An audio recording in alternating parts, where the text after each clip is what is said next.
Chapter 16-17. Despite his reluctance, Song Qingshu had to leave the Golden Snake Camp and go to Daxing Prefecture of the Jin Kingdom.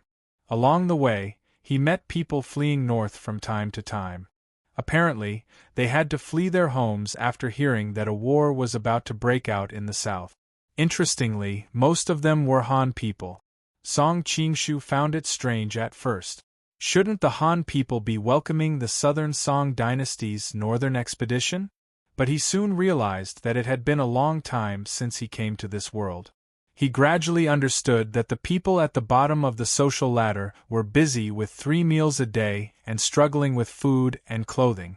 They didn't have the leisure to care about national affairs.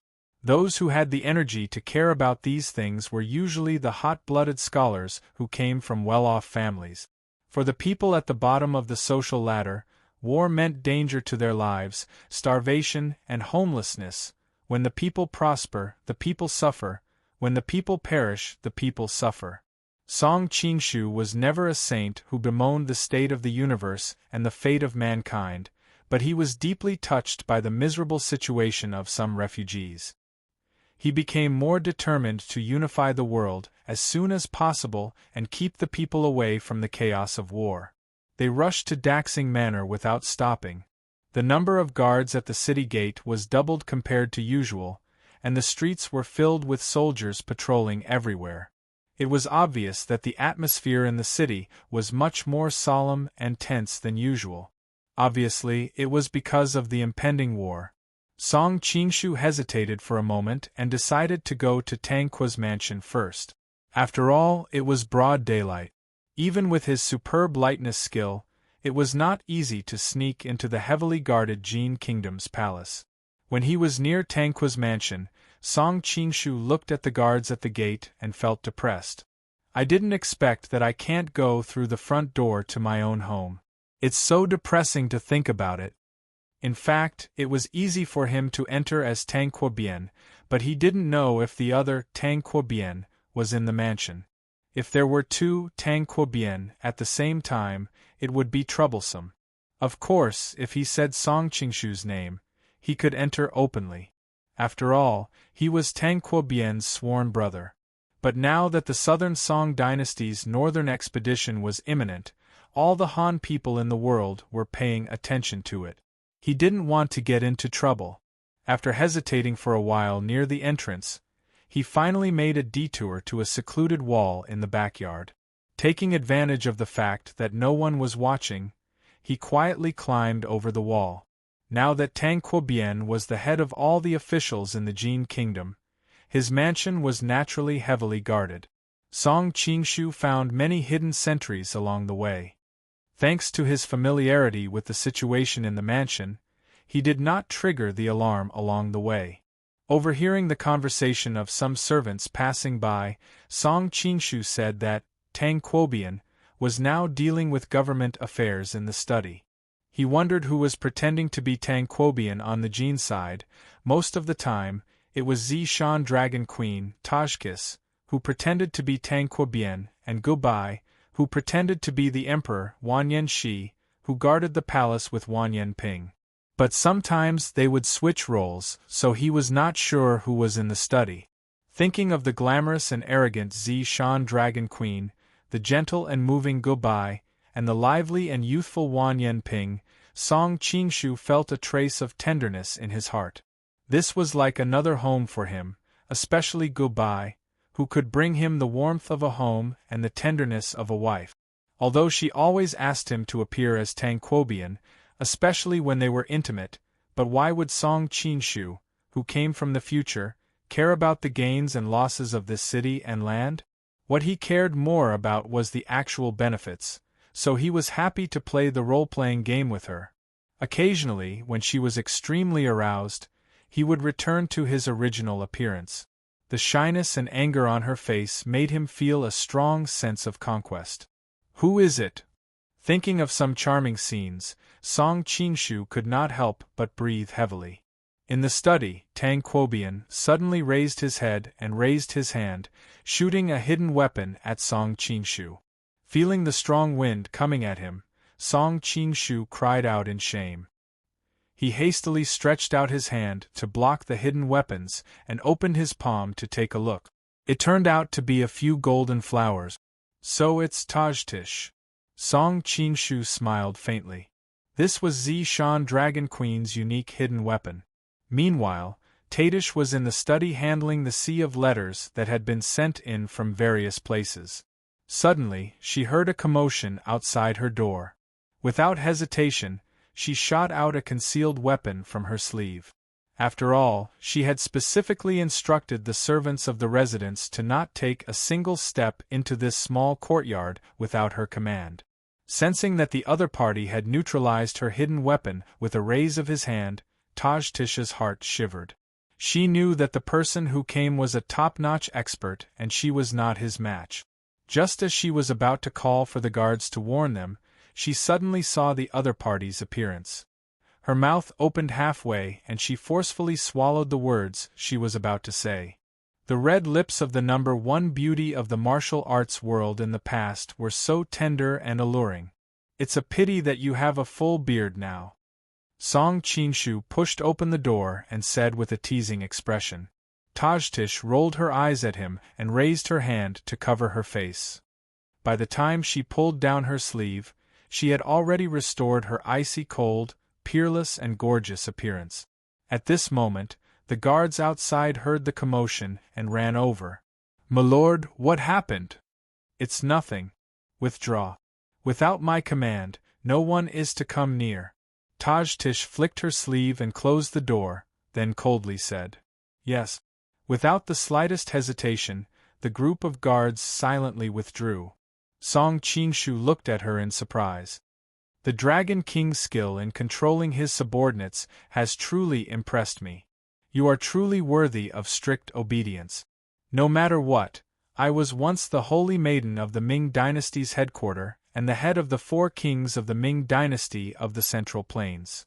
Hearing his praise, the corners of Tajtish's lips couldn't help but curl into a beautiful arc. Song Qinshu walked over and pulled her into his embrace, wantonly feeling the body that countless men in the martial arts world yearned for.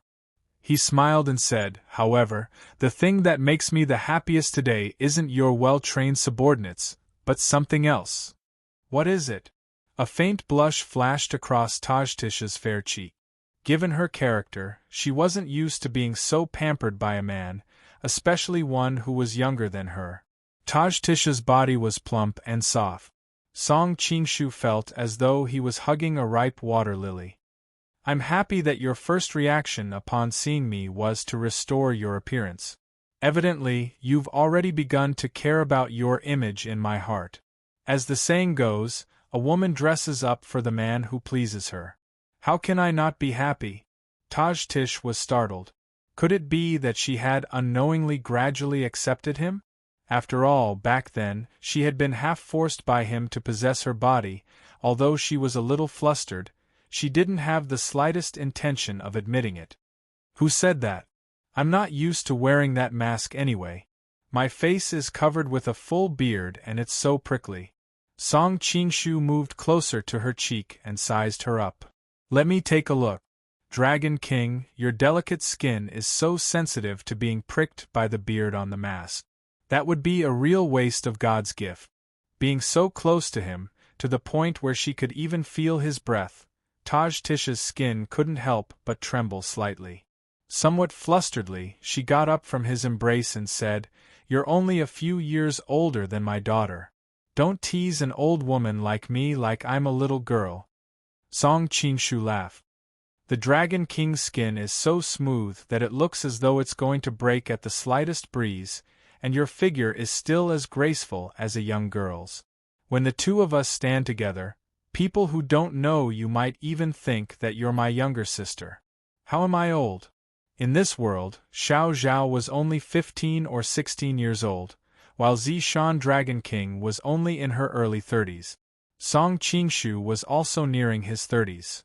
The age gap between him and Xiao Zhao was much greater than that between him and Zishan Dragon King.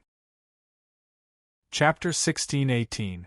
When I was roaming Jianghu in the past, whenever I met a glib-tongued libertine like you, I would definitely kill you with a single palm strike. Tadish snorted and said somewhat gloomily, "Unfortunately, I can't beat you and can only listen to your nonsense." Although she said so, strangely, she didn't feel angry at all. She sighed inwardly and suddenly noticed that Song Qinshu was in a daze. She couldn't help but ask curiously, "What's wrong with you? You seem a little unhappy." "I'm just thinking that I'm only a few years younger than you. Your child has already grown up into a young lady, but my child is nowhere to be found. I can't help but sigh with emotion," Song Qinshu said with a bitter smile. "To some extent, you're a late bloomer. It's normal for you to have a family and a career late." Seeing the man's lonely look, Tadish somehow felt sorry for him and couldn't help but comfort him. "Besides, you have so many confidants around you now. Are you afraid that no one will give birth to a son for you?" Song Qingshu's eyes lit up. "Dragon King is really good at comforting people. How about this, Dragon King, give birth to a son for me?" Tadish's breath caught in her throat. She thought that she must have been possessed to think of comforting him. "No way. If I give birth to a son for you, how can I face my late husband and my daughter in the future?" "No, absolutely not." Tadish's expression changed several times as she flatly refused. Song Qinshu originally wanted to say that Mr. Silverleaf had been dead for so many years, and that there was nothing to be sorry about.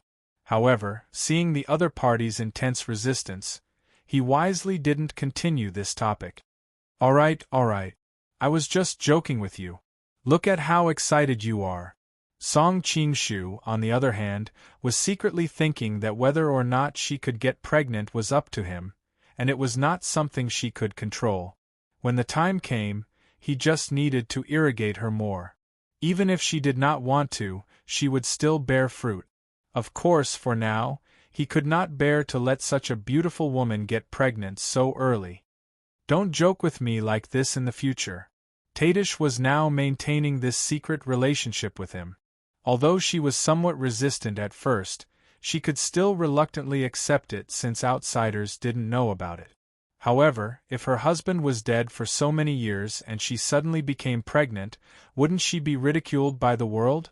Thinking of that kind of situation, her originally cold and elegant face instantly became incomparably captivating red, as if she was a bashful young lady. Hastily clearing away those messy images from her mind, Tadish hastily changed the topic. "You aren't here to chat about romance, right?" Song Qingshu's expression also turned solemn. "What's the situation in the south now?" Although he also had his own intelligence, it was not as clear as the inside of the Jin kingdom. In order to keep it confidential, he had not been able to send many detailed messages to the Jin kingdom. Tajtish unfurled the map on the table and began explaining. Han Quanzhou was bestowed the title of Pacifying Order Army as well as the overall military and political power. He also ordered every army to make preparations for a secret march. He also allocated 10,000 taels of gold from the imperial court's treasury as military supplies. This Han Xingzhou's power can be said to be unprecedented. It seems that he is determined to win this northern expedition. Hearing this, Song Qinshu was greatly moved. Generally speaking, the most powerful officials in the southern Song dynasty were the left servant Shi, who was also the assistant minister, and the right servant Shi, who was also the assistant minister of the secretariat. They were also commonly referred to as the left minister and the right minister. Below them were several political advisors who jointly assisted the government. However, there was another hidden official position in the Song dynasty. That was the true head of all the officials, ranking above the prime minister. That was the Minister of Pacifying Order Army. During the northern Song dynasty, this official position was specially set up for highly virtuous old officials to show their favor. The official would come to the Political Affairs Hall every 5 or 2 days. However, during the northern Song dynasty, this official position was only a position of the highest honor. It basically did not participate in the decision-making of the imperial court's military and national affairs. It was only during the Southern Song dynasty that a great change occurred. From the founding of the Southern Song dynasty to its demise, the military and political departments did not cooperate well with each other in order to avoid the restriction of power. Gradually, this official position evolved into the Political Affairs Hall and the Privy Council. However, Han Xingzhou's Minister of Pacifying Order Army was less important than the previous Minister of Pacifying Order Army. Instead, his power was much greater. This was because the Minister of Pacifying Order Army could only intervene in important matters, while the Minister of Pacifying Order Army could intervene in any matter. Although Jia Sherdao is secretly hindering him, he is already an extremely powerful official in name. Song Qinshu secretly sighed. At this time, Han Xingzhou should be at the peak of his life, but it was a pity that he was destined to fail. Tajkis continued. Han Xingzhou ordered Wu Shi to train troops in West Shu. Zhao Chun and Huang Fu Bin are preparing to send troops to take down Tang and Deng. Minister of Wui, Chun Shaoqing, and Commander of Zhenjiang, Guojing, are training troops in Jianghuai, ready to cross the Huai River at any time. Wu Shi was Wu Tianda, who was also Ling Hu Chong in disguise. Song Qinshu thought to himself, I wonder how Ling Hu Chong will integrate West Shu after he takes office. When the time comes, it will be really troublesome to send troops from Sichuan to attack from the east. Tang and Deng referred to the Tang and Deng prefectures in the Nanyang Basin, which were located to the north of Xiangyang. It could be said that it was the only way to attack the Central Plains from Xiangyang. During the Spring and Autumn Warring States period, Chu first destroyed many small countries in the Nanyang Basin, and then used the Nanyang Basin as a springboard to march into the Central Plains. In addition to attacking the Central Plains from the east, Nanyang Basin could also be used to attack the Central Plains from the west through Wu Pass. In the late Warring States period, Chu and Qin fought around the Nanyang Basin. In the end, Chu lost the Nanyang Basin and completely lost the capital to threaten Qin. In the last years of Qin, Liu Bang also attacked Wu Pass from the Nanyang Basin, and then he conquered Xianyang. It showed how important the Nanyang Basin was. The Tang and Deng prefectures were the gates to the south of the Nanyang Basin. As for Zhao Chun and Huang Fu Bin, he had never heard of them. However, since they were the main generals of the Central Army in such an important northern expedition, they must be famous generals of the Southern Song dynasty. Of course, compared to West Shu, Song Qinshu didn't care about them. After all, they were people that he had never heard of, so no matter how famous they were, their abilities were very limited. Song Qinshu didn't quite understand. Xiangyang City was Guojing's base camp. So why didn't the Southern Song dynasty let him go back to Xiangyang to lead the troops to attack the north, but to the east? Was it to prevent the generals from becoming too powerful? After all, the LV brothers, who were in charge of the Xiangyang city, were Jia Sherdao's subordinate. If Guojing continued to stay there, the whole Jingxiang city would probably be a piece of iron plate under Jia Sherdao's control.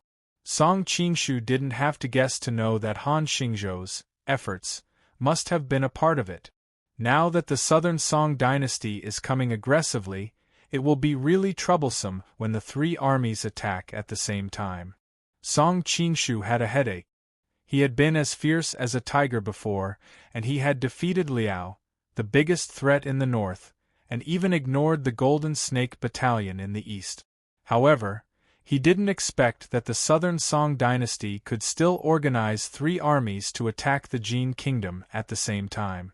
Although the Jin Kingdom had many soldiers who were good at fighting, they were at their weakest after the internal chaos. It was really hard to say who would win. It's not as bad as you think. Tajkis raised the corner of her mouth, revealing a bright smile. Chapter 1619. Tajkis took a secret report from the laundry yard and handed it to him. Although Han Xingzhou is the nominal head of the hundreds of officials, some of his policies have offended the Jianshan Academy a few years ago, so the officials in this faction don't like him. In addition, people like Jia Shidao, Shi Miuan, and Xue Ji have never been on his side, so he can't mobilize many officials. Song Qingshu took the secret report and read it.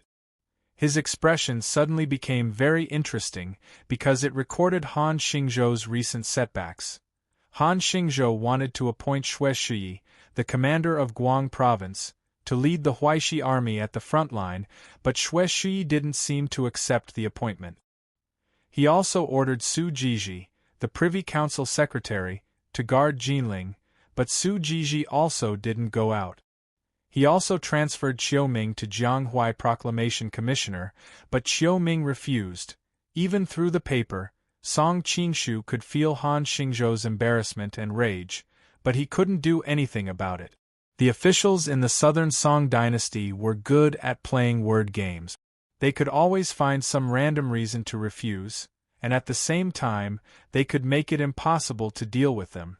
Even if he was demoted, it wasn't a big deal, because someone in the court could be used again soon. Moreover, with his previous experience, he could gain great fame, which would be very helpful for his future promotion. Qiu Ming, this person seems a little familiar. Song Qingshu couldn't help but say to himself, but he forgot where he had heard his name. Tajkis, who was beside him, explained considerately, Qiu Ming serves in the Privy Council, and his official position is the Privy Council Secretary. His son, Qiu Tongfu, married the second daughter of Lu Wendi, the governor of Xiangyang, so he should be an official in Jia Shidao's faction.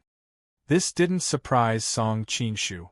These officials who pretended to obey Han Xingzhou, but opposed him in secret, all had the shadow of Jia Shidao behind them. Now, he was curious about something else. Second son-in-law? Who did Lu Wendi's eldest daughter marry? His eldest daughter married Fan Wenhu, a good-for-nothing, Tajkis answered without hesitation. Fan Wenhu? Song Qingshu had a strange look on his face. He had a very deep impression of this person. During the Southern Song dynasty, he led the Southern Song navy and almost lost the entire army to the Mongols. After surrendering to the Mongols, he was chosen as the commander-in-chief of the Eastern expedition against Japan. As a result, hundreds of thousands of Mongolian Navy soldiers were buried in a hurricane. What he couldn't figure out the most was why he, who had the halo of total annihilation, was put in such an important position in the Southern Song dynasty and then in the Mongolian dynasty. Tajtish was obviously unable to guess his thoughts as she continued to explain. At present, the Southern Song dynasty can be said to be lacking in generals. Zhao Guo has even issued an edict to recommend generals from both inside and outside the imperial court to defend the borders. Because Deng Yulong had once been here as a diplomatic envoy, upon his return, he catered to Zhao Guo's liking by claiming that the Jin kingdom was weak internally and advocated for a northern expedition. He was immediately conferred the title of commanding officer of the two Huai provinces. From this, it can be seen that the Southern Song dynasty is lacking in generals. Seeing that Tajtish was able to recite these intelligence reports with ease, Song Qingshu couldn't help but exclaim in admiration, "Dragon King, you've really impressed me. Even a wily old fox in the political arena wouldn't be able to understand all the intelligence reports as well as you do. It seems that you've read a lot of memorials and reports from all over the country these days. You've really worked hard. There's nothing we can do about it. Originally, I stayed by your side because I wanted you to help restrain the Mongols and lessen the pressure on the Persian headquarters. But who knew that as soon as you took the throne, before you could restrain the Mongols, the Southern Song dynasty would start a northern expedition. Only by solving the internal and external problems as soon as possible can we help the headquarters." Tajtish couldn't help but think of her daughter, Xiao Zhao, and wondered how she was doing. At this moment, amidst a lush mountain range thousands of miles away, on top of the most dangerous cliff was a majestic and sturdy fortress. That was the Persian headquarters of the Ming dynasty. At this moment, in a secret chamber in the deepest part of the headquarters, a group of masked men in black were trembling with fear as they knelt on the ground. In front of them stood a young lady with her back facing them. Although it was only her back view, her figure was graceful and alluring. The exposed skin on her neck was sparkling and translucent like jade. "Did you fail again?" The young lady's voice was soft and clear. When she turned around, one could see her slender eyebrows, straight nose, small cherry lips and faint dimples on her cheeks. She was indeed incomparably beautiful. If Song Qingshu was here, he would have noticed that her skin was strangely fair and her eyes were faintly tinged with the blue of the ocean. Compared to the women in the Central Plains, she was a different level of beauty. She could be said to have bright eyes and white teeth with a peachy smile. Although she was young, she was as beautiful as a lotus flower in the morning dew. However, the group of men in black who were kneeling on the ground were not in the mood to appreciate the beauty of the young lady in front of them. Even the faint smile on her cheeks was like the scythe of the grim reaper in their eyes. Temujin has many experts by his side, and he also has thousands of troops protecting him. That imperial tutor Basiba is especially close to him. Basiba is a man with godly skills. Who knows how many of our top assassins have fallen by his hand? The leader of the men in black quickly explained. But this time the plan was so detailed. The 12 precious tree kings were sent to stall Basiba and the other grandmasters. Then, you assassins sent your top elites to kill your way into the king's tent. Why is Temujin unharmed? On the contrary, the people you sent are all missing. Could it be that they chose to betray us? The young lady's voice was as cold as ice. Seeing the group of people below her trembling in fear of her, she herself was in a trance. If her young master saw her now, he probably wouldn't dare to recognize her. This young lady was naturally Xiao Zhao, who had been invited back to the Persian headquarters. Due to the pressure from the powerful Mongols and the power struggles of the Persian Ming dynasty, a young girl like her had become the leader of the headquarters. Because of her lack of experience and her young age, Xiao Zhao could only be considered a puppet leader at the beginning. However, as the war with the Mongols became more and more desperate, and a large number of the Persian Ming dynasty's upper echelons died in battle, coupled with the fact that Xiao Zhao gradually displayed her extraordinary abilities, she gradually became the true leader of the headquarters. After the baptism of blood and fire, the soft and adorable girl of the past had now become a decisive woman. In order to survive, in order to sit firmly in the position of leader, she could only hide the weakness in her bones deep in her heart. The assassins of assassin will never betray us. The leader of the men in black hurriedly explained. There was an indelible pride in his expression. There are only assassins who fail and die. There are no assassins who surrender. Xiao Zhao frowned. In fact, she didn't believe that the assassins would betray them. However, a group of top assassins entering the king's tent and then disappearing without a trace was truly strange. If I'm not wrong, I'm afraid those people are already dead. The leader of the men in black said in a low voice. Xiao Zhao snorted. I have reliable information. At that time, all the experts by Temujin's side had been transferred away. At that time, Temujin was the only one left in the king's tent. Don't tell me that a group of ace assassins who can easily assassinate the lords of the western countries all died in Temujin's hands. Chapter 1620. Although Temujin was invincible on the battlefield, I've never heard of him being a peerless master. Xiao Zhao fell into deep thought. However, her experience in the Central Plains had taught her that there was nothing impossible in this world. After all, she had witnessed with her own eyes the Qianquan grand shift that the most talented sect masters had to practice for decades to achieve. Yet, the young master had mastered it in just half a day. From then on, she began to believe in the word, miracles. Sect master, our sect has been losing again and again. We've organized more than 1,000 assassins to assassinate Temujin, but all of them have ended in failure. The sect has suffered heavy losses. At this point, we can only ask for the help of the old man of the mountain, the leader in black said tentatively. As soon as he said this, the temperature in the room seemed to drop by a few degrees. The old man of the mountain was a taboo. Assassins were divided into second-rate, first-rate, top-rate, and ace assassins. There were even people who made a ranking list of assassins. Because of the high risk of this profession, the top 10 often changed names, and the fight for the first place was even more intense. But no matter how many people fought for the title of the world's #1 assassin, everyone knew in their hearts that there was still one person above them. No, there was still a god. That was the king of assassins, that had been recognized for hundreds of years, the old man of the mountain, Huashan.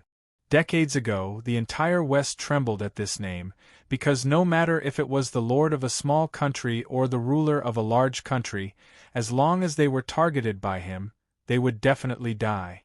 The Western countries sent out countless armies and masters to capture him, but they all returned in failure, and instead suffered heavy casualties. In the end, the Western countries had no choice but to offer a sky-high reward for his head, but everyone knew that it was a joke. Which assassin would dare to assassinate the king of assassins? The bounty listed by the various countries was just a fig leaf to show that they had not given up yet. After a few more years, Huashan no longer personally took action. Instead, he specially trained a group of assassins, which was the assassin sect that the Western world was terrified of. These assassins were all skilled, and would do anything to achieve their goals. They took the heads of the governors of the Western countries one after another. Huashan, on the other hand, gradually disappeared behind the scenes, causing some of the younger people to forget about his existence. The old man from the mountain. Xiao Zhao shook her head. Elder Hua is our final trump card. We can't bother him until the last moment. Huashan was highly respected in the Ming dynasty.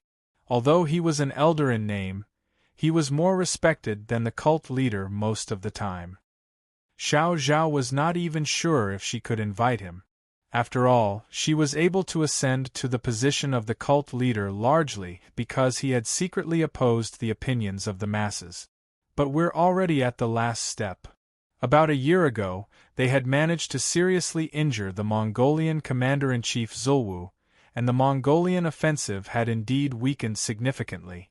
But before they could rejoice for long, Temujin suddenly came with an even stronger army. Like a hot knife through butter, they broke through the defense of the mountains. If not for the Ming dynasty of the Central Plains, the Hui tribe, and the Western principalities, the Mongolian army would have already broken through the vulture's nest. Even so, the vulture's headquarters was in imminent danger.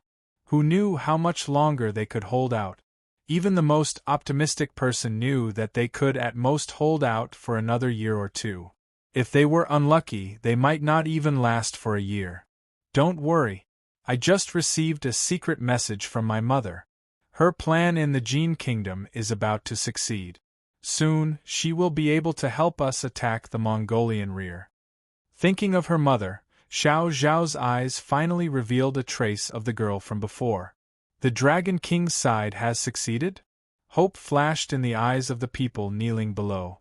Everyone looked excited. Good, we will persevere and defeat the Mongolians. Wisdom King, please protect me, Wisdom King. The fighting spirit of the group was reignited. Unfortunately, Persia was thousands of miles away from the Central Plains. There would be a delay of several months or even half a year for information to be sent back and forth.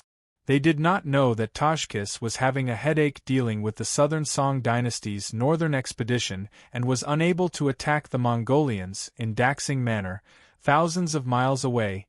Tashkis gave Song Qinshu a brief introduction of the current situation. She then said, "I'll take you to the palace. We can discuss what to do next. Besides, Gubai and Wan Yanping have been missing you." Song Qinshu moved closer to her and chuckled. Did the Dragon King miss me? Miss you, my ass. Tashkis was also very depressed. When she was the purple-robed Dragon King, in the entire Brightness Peak, no one in the Ming dynasty dared to show her any disrespect, let alone flirt with her. Later on, when she traveled the Jianghu, it was not that she did not run into any fools, but she immediately made sure that they would not live to see the sun the next day. But now, she was being flirted with in all kinds of ways by a younger man, yet she could not do anything about it. This kind of feeling made her feel suffocated. But Song Qingshu did not care so much. He naturally put his arm around her soft waist and pulled half of her body into his arms. Tajkis rested her forehead on one hand. She used to be a famous cold and beautiful demoness in the Jianghu, but now she seemed to be her exclusive property. Fortunately, she was not a brainless person with big breasts. She quickly thought of a solution and coldly said, "I'm going out now. Do you want the guards outside to see Tang Quobian and a man hugging each other so intimately?" As she spoke, she put on Tang Quobian's mask again and deliberately used the beard on the mask to poke the other's cheek. Seeing that the cold and beautiful purple-robed Dragon King had turned into a bearded man in an instant, Song Qingshu felt a chill run down his spine. As expected, he subconsciously let go of his hand and even took a few steps back to put enough distance between them. Seeing the other party's somewhat troubled expression, the purple-robed Dragon King under the mask revealed a happy smile. Then, she waved her hand and said, "Let's go. I'll take you to the palace." Hearing that her voice had also become rough, Song Qingshu shuddered and hurriedly expelled some of the images from his mind, lest he would be traumatized by them in the future. With a flash, he directly appeared in front of the purple-robed Dragon King. Taking off her mask, Song Qingshu gloomily said, "Since I'm back, I'll pretend to be Tang Quobian.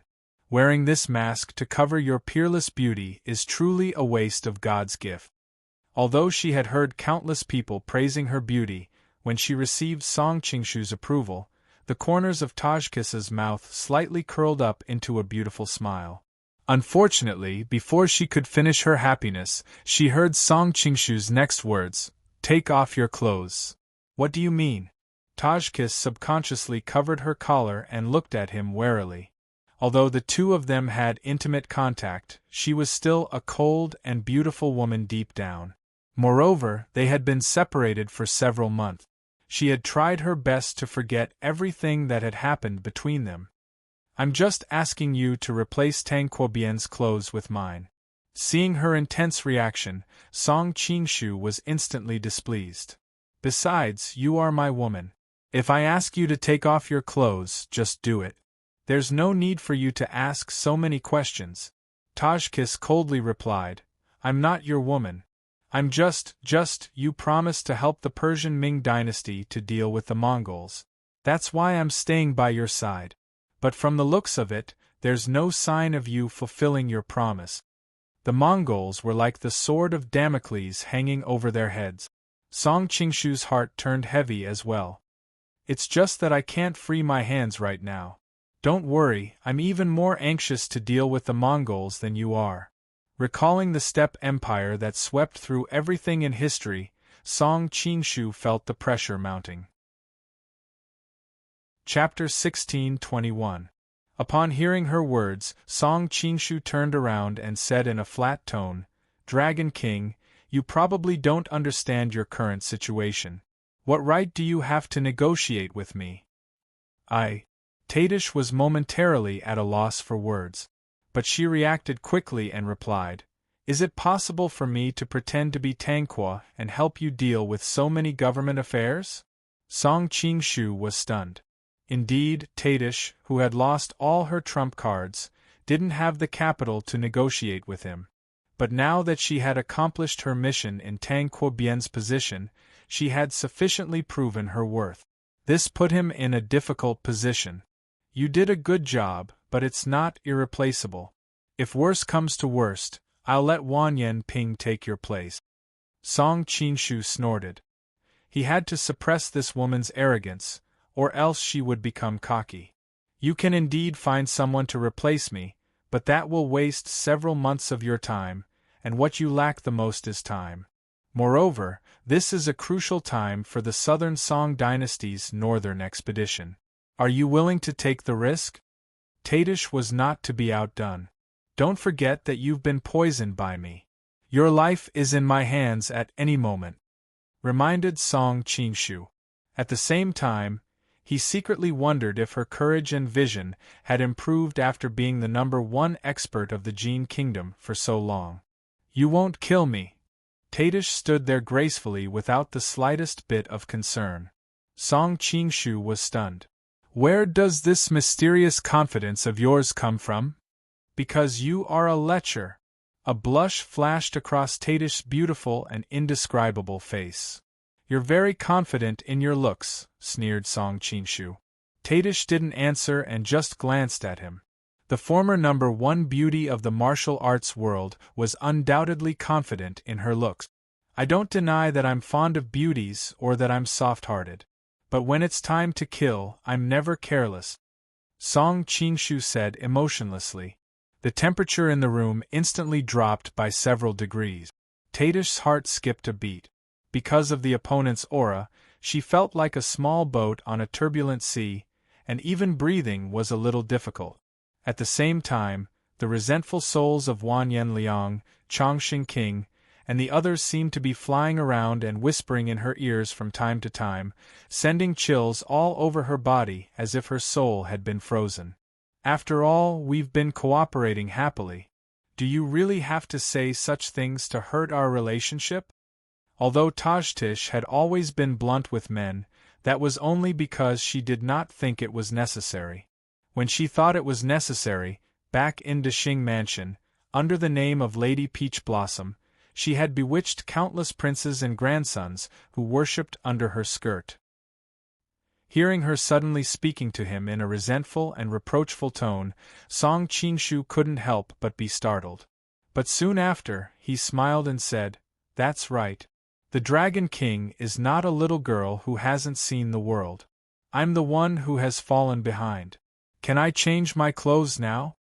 Tadish had just heaved a sigh of relief when she heard the first half of his sentence, but her smile instantly froze when she heard the latter half. She was also very depressed. After such a long time, he had come back to the same topic. Just as she was at a loss of what to do, Song Qingshu turned his head and said, "You can change your clothes. I won't peep." Seeing that he had suddenly become so gentlemanly, a complicated look flashed across Tadish's face. Eventually, she silently walked to the side, opened a wardrobe, and took out a dress. Because she often disguised herself, she had specially prepared a few spare clothes in the study. After a moment of rustling, Tadish walked over with a slightly flushed face. "I'm done. I'll go find you a set of Tang Quobien's clothes." Just now, she had been worried that he would peep at her and had been vigilantly watching his back. But who knew that he hadn't turned his head at all? She rejoiced, but at the same time, she secretly blamed herself for her unnecessary action. Given his temperament, if he really wanted to peep at her, why would he do it in secret? There's no need to find another one. The one you were wearing just now is good enough. Song Qingshu smiled. Tadish's heart skipped a beat. She hurriedly said, "But..." As a result, the other party directly grabbed the clothes she had just taken off and put them on in the blink of an eye. "It smells pretty good." Song Qingshu took a sniff and commented with a serious expression. Tadish glared at him. "How can you wear women's clothes?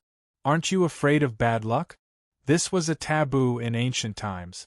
Otherwise, Zhuge Liang wouldn't have brought a woman's clothes to Sima Yi's front line to provoke him, infuriating the Chao Wei soldiers to the point where they wanted to fight. Song Qingshu shook his head. "I'm not particular about such things. A woman's fragrant clothes smell much better than a man's. Besides, this is Tang Quobien's clothes." Then, he suddenly changed the topic. "But you really have to be careful in the future. Since you're pretending to be Tang Quobien, don't sprinkle any fragrant powder on your body. Otherwise, an observant person might really be able to see through your disguise." I understand." Tadish felt gloomy. She was obviously the one who was taken advantage of. Why did she end up being scolded instead? Suddenly, she was startled. Why was she so easily at a loss like a little girl in front of him? At this moment, Song Qingshu had already changed his clothes and put on his mask. He directly opened the door and walked out. At the same time, he beckoned to her. Tadish blushed and hurriedly followed him. Hey, wasn't Milord the only one in the room just now? Where did that purple-robed woman come from? You don't even recognize her. She's the widow of the Chongqing king, Madame Peach Blossom. She was once the most beautiful woman in the capital. I heard that even His Majesty was infatuated with her. Who would have thought that Milord would have such a good time? Milord dares to touch a woman that His Majesty likes. That's why the two of them were sneaking around. I reckon that they built a tunnel to enter and exit Milord's study. That's why you don't know how she got in. I see. Our Milord is truly blessed with women. He has the #1 beauty of the Jin Kingdom as his wife, and the peerlessly beautiful Madame Peach Blossom as his lover. TSK, TSK, TSK. Lower your voice, are you tired of living? When they came out of the study, the guards outside looked at Tadish in astonishment. After all, there was clearly no one else in the study. If not for the fact that they knew of the relationship between Tadish and their milord, they might have thought that there was an assassin. Even though the guards had intentionally lowered their voices, Song Qingshu and Tajtish were experts with sharp ears and eyes. They heard every word of their conversation clearly. Hearing these people privately ridiculing her, a trace of frost appeared on Tadish's cold and elegant face. Just as she was about to flare up, Song Qingshu grabbed her and said, "Enough, entering the palace is more important." Tadish's face was gloomy. After exiting the residence, she hatefully said, "This bunch of gossipy bastards. When I return, I will send them to the front lines and have them fight against the Song people." These people were usually extremely respectful in front of her, not even daring to breathe loudly. Now that she was being ridiculed by them after changing her attire, how could the cold and arrogant Tadish endure it? Song Qingshu, on the other hand, was full of smiles. They are men, after all. What we talk about is wine and women. It isn't easy to train these trusted aides. For my sake, don't bother with them. Chapter 1622. A horse carriage was already waiting for them in front of the gate. After boarding the carriage, Song Qingshu curiously asked, "Where are Ouyang Feng and Qiu Qianren? Why haven't I seen them this time?" Qiu Qianren is currently the commander of the Imperial Guards in the palace. As for Ouyang Feng, he seems to be researching some new poison and has gone off to gather herbs. At the mention of Ouyang Feng, a trace of fear flashed through Tadish's eyes. Song Qingshu also felt a little apprehensive. Even though he was now immune to poison, how could a new poison developed by Western poison be ordinary? During the rest of the journey, Song Qingshu was no longer as aggressive as before. He did not even make any physical contact with Tadish. Tadish could not help but have a good impression of him. At the same time, she was furious at herself for being useless. How could she have a good impression of him just like that? Right, is there any news of Xiao Zhao? Song Qingshu suddenly asked. Tadish awoke from her deep thoughts and shook her head slightly. The two places are separated by tens of thousands of li. Moreover, the other side is currently in the midst of war. How can accurate news be transmitted here? I used the intelligence network of the laundry brothel and learned that the Mongolians have won many battles recently. I'm afraid that the situation at their headquarters is not good. The Mongolians are currently at their peak. I'm afraid that no army is a match for them in a direct confrontation. Song Qingshu's heart was extremely heavy. One day, he would have to face this terrifying enemy. At that time, how would he be able to defeat the Mongolian cavalry that dominated the world? With the experience of his previous life, Song Qingshu knew that only by defeating the enemy in a field battle would he be able to grasp the initiative in the war. If he could not win in a field battle, he would have to fortify his defenses and take a beating. That way, no matter how large his army was, it would be easy for it to collapse. The Ming dynasty was unable to defeat the Manchurian Qing in a field battle and was eventually destroyed by internal and external aggression. The southern Song dynasty was also dragged into economic ruin by the Mongolians, and in the end, the last drop of blood flowed from the cliff. The advancement of firearms in history had caused the cavalry to completely retreat from the stage. However, firearms were still in their infancy in this era. There were no crossbows yet, so it was unrealistic to use firearms against the Mongolians.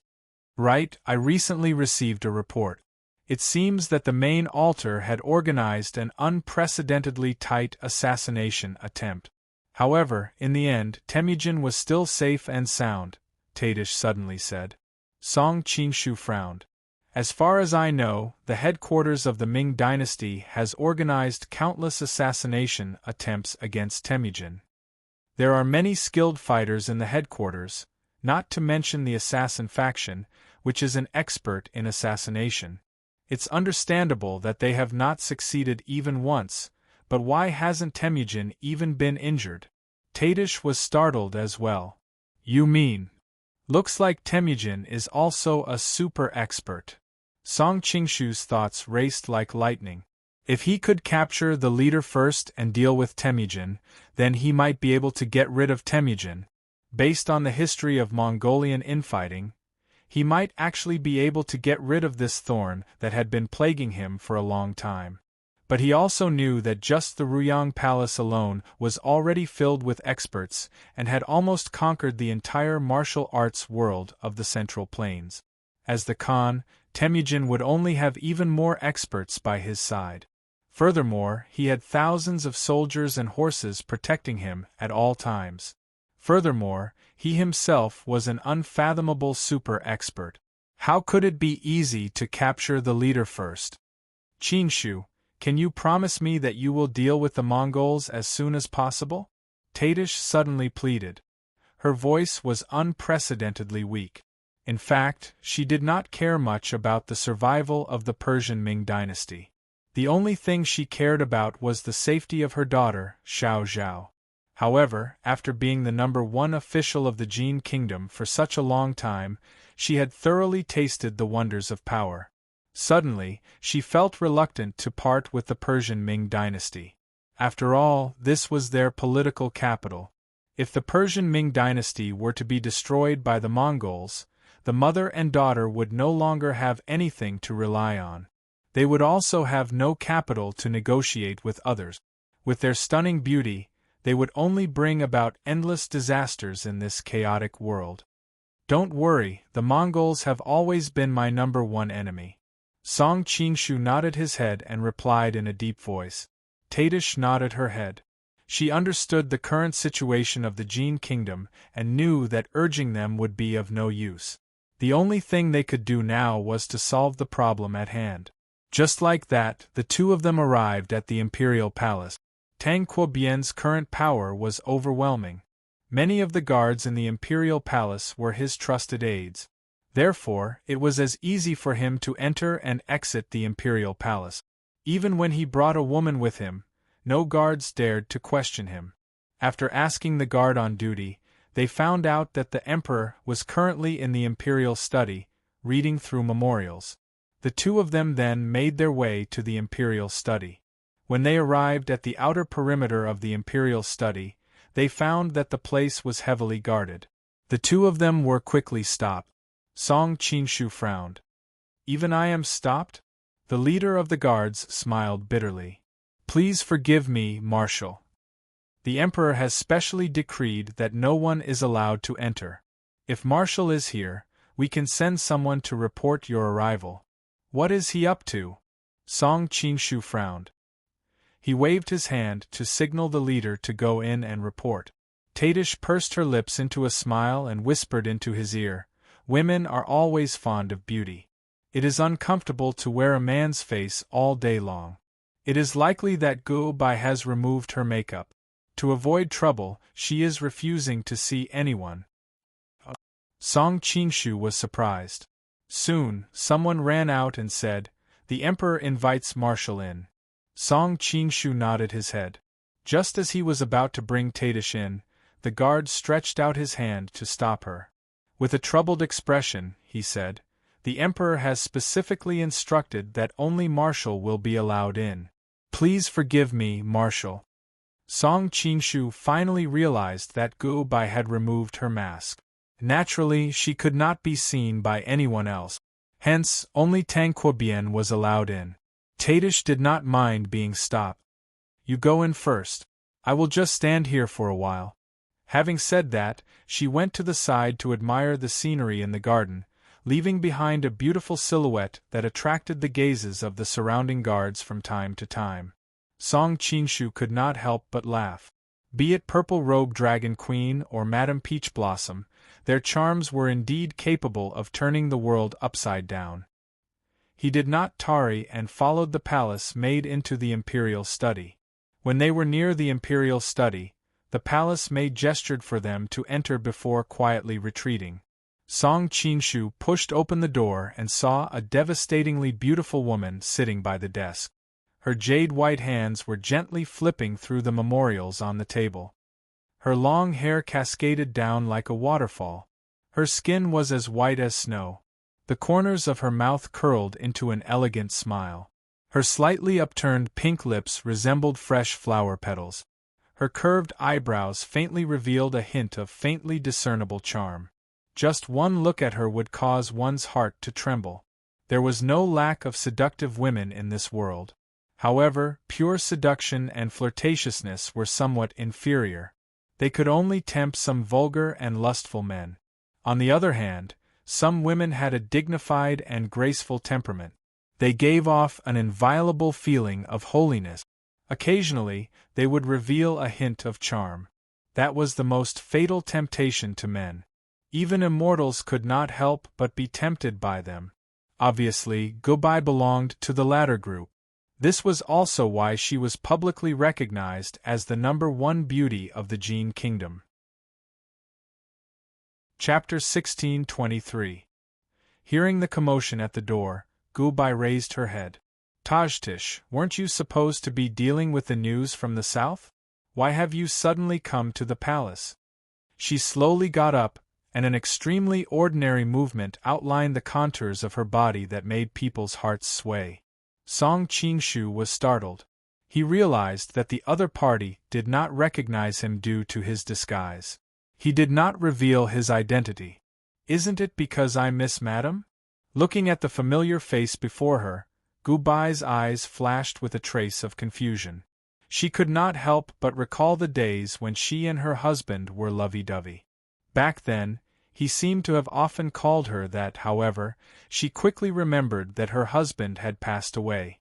Her heart ached as she glared at the other party with an unfriendly expression. "Tajtish, is it funny to play such a joke?"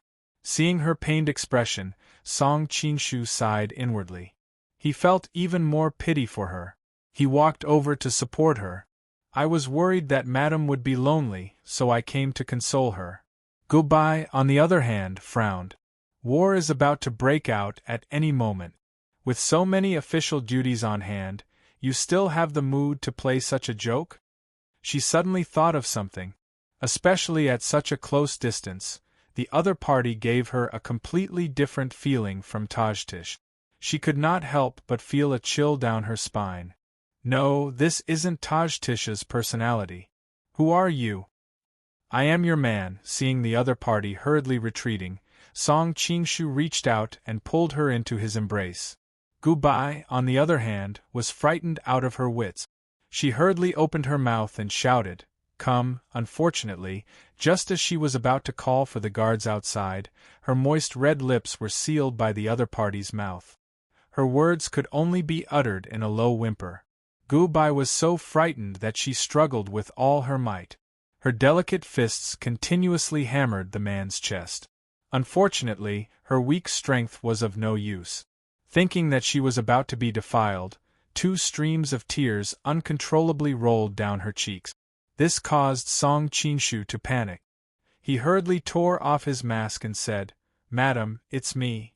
Looking at the appearance of the man in front of her, Gu Bai was stunned at first. Then, a red line that could be seen with the naked eye rose from her neck to her cheek. You be ****, you're deliberately teasing me. Although Goodbye is as gentle as water, her voice is still so gentle and pleasant. Song Qingshu lets her punch him to vent her anger. After that, he smiles bitterly and apologizes. I didn't tease you. Didn't you say that I'm your man as soon as I came in? Goodbye spat. I thought it was Tajkiss. Looking at her shy look when she was angry, Song Qingshu couldn't help kissing her again. Goodbye's body stiffened, but she soon softened. After a long while, their lips parted. Goodbye lay in Song Qingshu's embrace. Her body seemed to melt. Her red lips shone with a moist luster. Your current appearance. I can't help but feel a sense of guilt. I feel sorry for Tang Quobian. Hearing her words, Song Qingshu almost couldn't restrain himself from doing her on the spot. However, he knows that business is more important. Moreover, Tajkiss is still waiting outside. After comforting her, he said, "This time, Tajkiss and I entered the palace together to discuss our next strategy." Earlier, she was stopped by the Imperial Guards. Hearing that Tajkiss was outside, Goodbye hurriedly stood up and tidied up her messy clothes and hair. Then, she said, "I'll send someone to bring her in. Also, inform Pinger. She will be very happy to know that you've returned." Thinking of the charming young lady who addressed him as brother-in-law, Song Qingshu couldn't help but feel a trace of tenderness in his heart. Back then, in order to obtain the antidote for the Wudong bandits, he used Tang Quobian's appearance to coax and trick her into giving her body. Now, he felt even more sorry for her. Soon, Tajkiss entered. Goodbye smiled and said, "This is my mistake. In the past, you always appeared as Tang Quobian, so the Imperial Guards didn't stop you. It seems that in the future, I'll have to ask the Imperial Guards to let you pass when they see your real face. In any case, Tajkiss, you are so beautiful that the Imperial Guards won't forget you after seeing you once." Tajkiss was waiting impatiently outside. Upon hearing Goodbye's gentle voice, a trace of a smile finally appeared on her cold and elegant face. "Before the #1 beauty of Jin Kingdom, how could I dare to call myself beautiful?" At the side, Song Qingshu unhappily said, "Since we're so familiar with each other, let's not flatter each other. Let's talk business." The two ladies simultaneously blushed and hastily moved a stool to the side of the desk. At the same time, they found a map of the two kingdoms and spread it out. At this moment, a surprised voice came from the door. "Brother-in-law." Following that, a black figure quickly ran in and jumped into Song Qingshu's embrace. Song Qingshu embraced the young lady's youthful and slender waist. He couldn't help but smile. "Long time no see, Ping-er has become more and more beautiful." The person who came was naturally Wanyan Ping. When she heard that Song Qingshu had returned, she immediately dropped what she was doing and dashed straight into his embrace. After her excitement, she realized that there was someone else beside her. She couldn't help but blush. She hastily released her legs from his waist and wrapped her hands around his neck, standing there awkwardly. Today, Wanyan Ping was dressed in black, which wrapped around her youthful body, making her look even more exquisite and alluring. Beside her, Goodbye saw the hint of bashfulness on her face and couldn't help but feel warmth in his heart. His sister was in charge of the gloomy place in the laundry yard. Her entire temperament had become somewhat dark. Fortunately, Song Qingshu had appeared and restored her youthful smile. "Brother-in-law, can you put on a mask? I'm not used to seeing you like this," Wanyan Ping suddenly said shyly. Song Qingshu was speechless. Sometimes, he really felt that he was only a substitute for Tang Quobian. If he were to suddenly resurrect, this lass would leave him in a matter of minutes. Beside him, Goodbye's eyes flickered. She softly said, "We are after all in the palace. If someone were to see us, it would be easy for them to slip up. You should put on a mask." She then looked at him expectantly. Fine. I'll put it on." Although Song Qingshu appeared somewhat gloomy, he actually wasn't against this kind of role-playing game. In fact, he even felt that it was somewhat exciting. Thinking of this, he even felt that he was a little bit perverted. Witnessing all this, Tadish had a strange expression on her face. She thought to herself, these two sisters are really something. Clearly, they have already done what should and shouldn't have happened with Song Qinshu. Yet, they just can't get over it and insist that he appear as Tang Quobian. Are they not having an affair this way? Or do they feel less guilty? Is this really going to work? Tadish suddenly wondered if she should let Song Qinshu disguise himself as Han Qianye in the future. Once she imagined that scene, she shook her head in disgust. Just as this thought rose up, she immediately extinguished it. By this time, Song Qinshu had already put on his mask again. The three of them finally began discussing how to deal with the current tense situation. Chapter 1624. Don't worry about the Red Coat Army. When the time comes, I will think of a way to use Liao to delay them and prevent them from participating in the Southern Song's northern expedition. Song Qinshu replied, the most troublesome thing is Western Shu. The Jin were stronger than the Southern Song, but the Southern Song had a stronger economy. If the Southern Song attacked from three fronts at the same time, the Jin would not be able to attend to one and lose sight of the other. Especially since Western Shu was a direct threat to the Guangzhong area. If the Western Front failed, the entire Guangzhong area would be in danger and the foundation of the country would be shaken. Didn't the Mongols just hand over Western Shu to the Southern Song? In just a few months they have reorganized and are ready for the northern expedition? This was the most unbelievable thing to Song Qinshu. Wan Yanping explained, although Western Shu has been through war for a long time, it is still a prosperous country with a strong foundation. Moreover, this time the Southern Song court has spent a great deal of effort to inject blood into the Western Shu. Regardless of money or supplies, they have given them whatever they need. Moreover, the military leader of Western Shu, Wu Shi, is a rare talent. In just a few months, he has trained the Western Shu army to be strong and strong. Originally, he was only stationed in Xing province and commanded the imperial army. Later, he was appointed as the Assistant Proclamation Commissioner of Sichuan. At the same time, he will continue to command the Western Shu army. Song Qinshu was astonished. It should be known that only those who were in charge of the government were qualified to hold the position of Proclamation Envoy and Vice Proclamation Envoy. How old was Wu Shi now? How could he become the Vice Proclamation Envoy? In this chaotic world, being the number one in the military and number two in the government was more common than being a proclamation commissioner. In a sense, he was the number one person in Western Shu. As for the nominal proclamation commissioner, Ching Song, he was only there to represent the imperial court. Not only that, Tajkis added, according to the Song tradition, the imperial princes have always been in charge of the finances of Shu. The relevant documents are handed over to the proclamation commissioner. This makes the proclamation commissioner and the proclamation commissioner equal in power. The finances of Han Xian belong to the proclamation commissioner, and the assistant proclamation commissioner can control and inspect them. Today, Wu Shi can be said to be in control of the military, government and finances of Western Shu. It is truly a country within a country.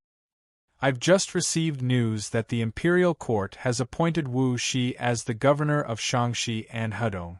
Wu Shi can be said to be very popular now. Gubai muttered to herself in confusion, I don't know why Han Xingzhou trusts him so much. Isn't he afraid that he might have other thoughts? Song Qinshu was clear that with Ling Huchang's character, how could he possibly have any disloyalty? Han Xingzhou did this because he was afraid that the people of Jia Shidao's group would secretly hinder Wu Shi and affect his northern expedition. It seemed that he was determined to win this northern expedition, and in a sense, he was putting all his eggs in one basket. After all, he had made an exception to promote so many of his trusted subordinates, which must have affected the interests of a large number of people.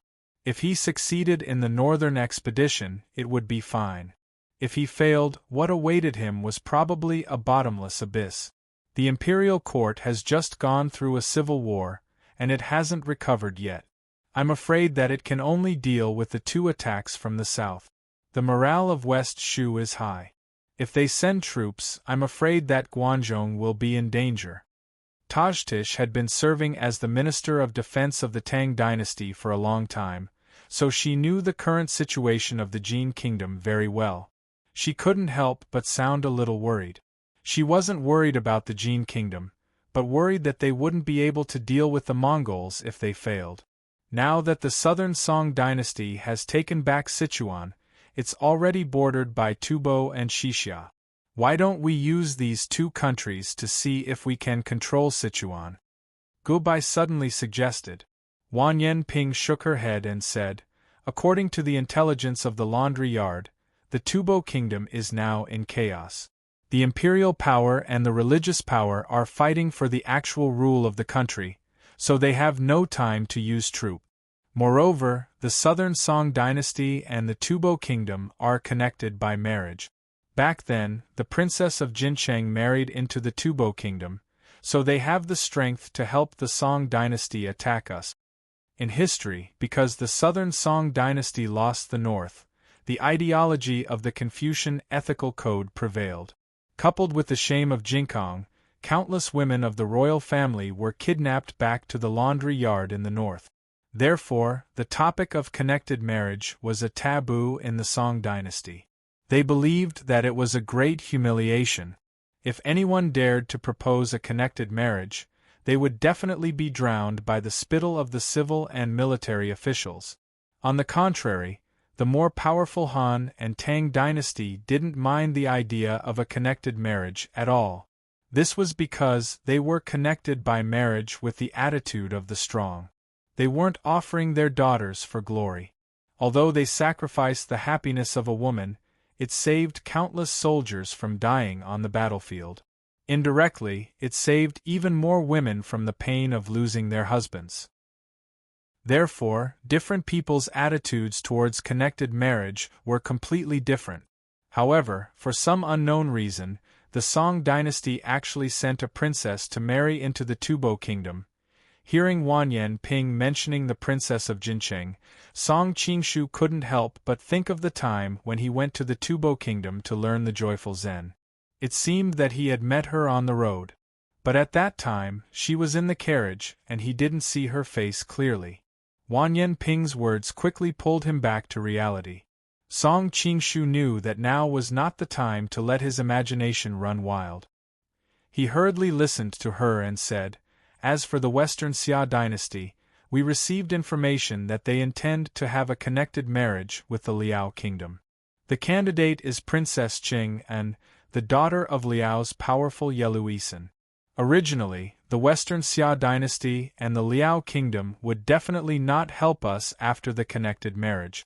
But recently, Yeluisan was killed in a rebellion, which made the marriage between the 2 countries more variable. We can try to start from this aspect. Song Qingshu felt a headache and said, how to start? We can't also send a princess to the Western Xia dynasty, can we? Now, you are the only princess of the right age in the country. Bah! Gubai suddenly became angry. You can't have any ideas about Ping. Song Qingshu gave a wry smile and said, don't worry. Even if she's willing to marry me, I'm not willing to let her marry me. That would be for the best. Gubai snorted, and only then did his expression soften. Looking at Song Qingshu's deflated look, Tajkis couldn't help but have a somewhat complicated look on her face. Compared to a flower in a greenhouse like Gubai, who was born in Jianghu, she knew more about Song Qingshu's current power. If any man had such unparalleled kung fu and great power as he did, only women would tremble in front of him. How could they have the luck to bully him? This man is really different from other men in this world. Although he sometimes deliberately pretends to be fierce, he can't hide the gentleness in his bones. He seems to really treat women as equals. Tajkis thought absent-mindedly. Has the Dragon King thought of something? Inadvertently noticing his dazed look, Song Qinshu asked curiously. Tajkis came back to her senses, and a blush flashed across her face. I did think of an idea, but I don't know if it will work. What idea? The other three looked at her curiously. Chapter 1625. Hearing Tajtisha's proposal, Gubai frowned slightly. It's a good idea, but it's difficult to realize. First of all, if Liao really wants to send the bride, he will definitely take a detour through Mongolia. How can he go to Western Xia through our territory? If he takes a detour to the north, he won't be able to frame Wu Shi of Sichuan. Since Tajtish had proposed this plan, she had naturally considered the problems involved. She explained unhurriedly, under normal circumstances, he won't pass through here. But now, Qinshu can influence Liao to some extent. Song Qinshu also opened his mouth. Although I can influence Liao's decision, it's obvious that I'm walking into a trap. All the civil and military officials in the court will definitely oppose it. After becoming an emperor, he realized that the emperor could not do whatever he wanted. There were a series of rules that quietly kept him in check. Of course, we won't let Liao's wedding procession go here openly. A cunning light flashed in Tajtisha's eyes. Qinshu can send Commandery Princess Qing away first. Then, we'll disguise ourselves as Liao's wedding procession and appear at the border of Sichuan. Then, we'll pretend to be kidnapped by the Southern Song army. Then, we'll announce that the future crown princess of Western Xia has fallen into Wu Shi's hands. Because Liao can't contact Commandery Princess Qing, and doesn't know whether it's true or not, he naturally can't refute it. Her words made everyone's eyes light up. Song Qinshu looked at her in surprise. Dragon King, you've really impressed me. I didn't expect you to be so talented in deceiving people. Tajtish rolled her eyes at him. Are you praising me or insulting me? But Sichuan knows very well that they didn't kidnap Commandery Princess Qing, and what if they stand out and deny it? Gubai was still a little confused. This time, it was Wan Yanping's turn to explain. Since ancient times, all thieves would say that they were wronged. As the biggest suspects, who would believe them? And in this chaotic time, the ruffians at the bottom like to pretend to be mountain bandits to rob and kill passing rich families. Maybe Wu Shi himself doesn't know whether it was done by the people at the bottom or not. How can he deny it? Gubai was like a flower in a greenhouse. Since she was young, she hadn't seen much of the dark side. Even though Wan Yanping was still young, but because she was in charge of the laundry yard, she knew more about the dirty things of the lower class. Song Qinshu finally made the decision and said, "All right, we'll deal with West Shu this way for the time being. I'll have to trouble Ping to arrange the details." The laundry yard was the intelligence agency of the Jin Kingdom, so it was easy for them to deal with this kind of thing. At this time, a eunuch suddenly came in and reported, "The Princess of Penglai requests an audience." The Princess of Penglai was Wanyan Chongjie.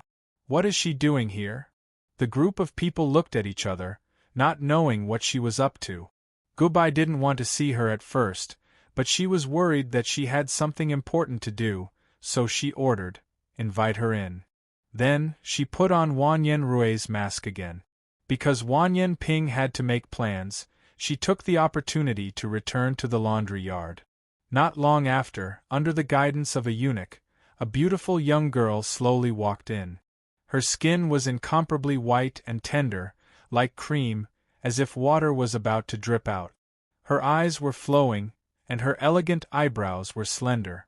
Although because of her age, she still hadn't matured, but it could be seen that in the future, she would definitely be a stunning beauty that could cause the downfall of a country.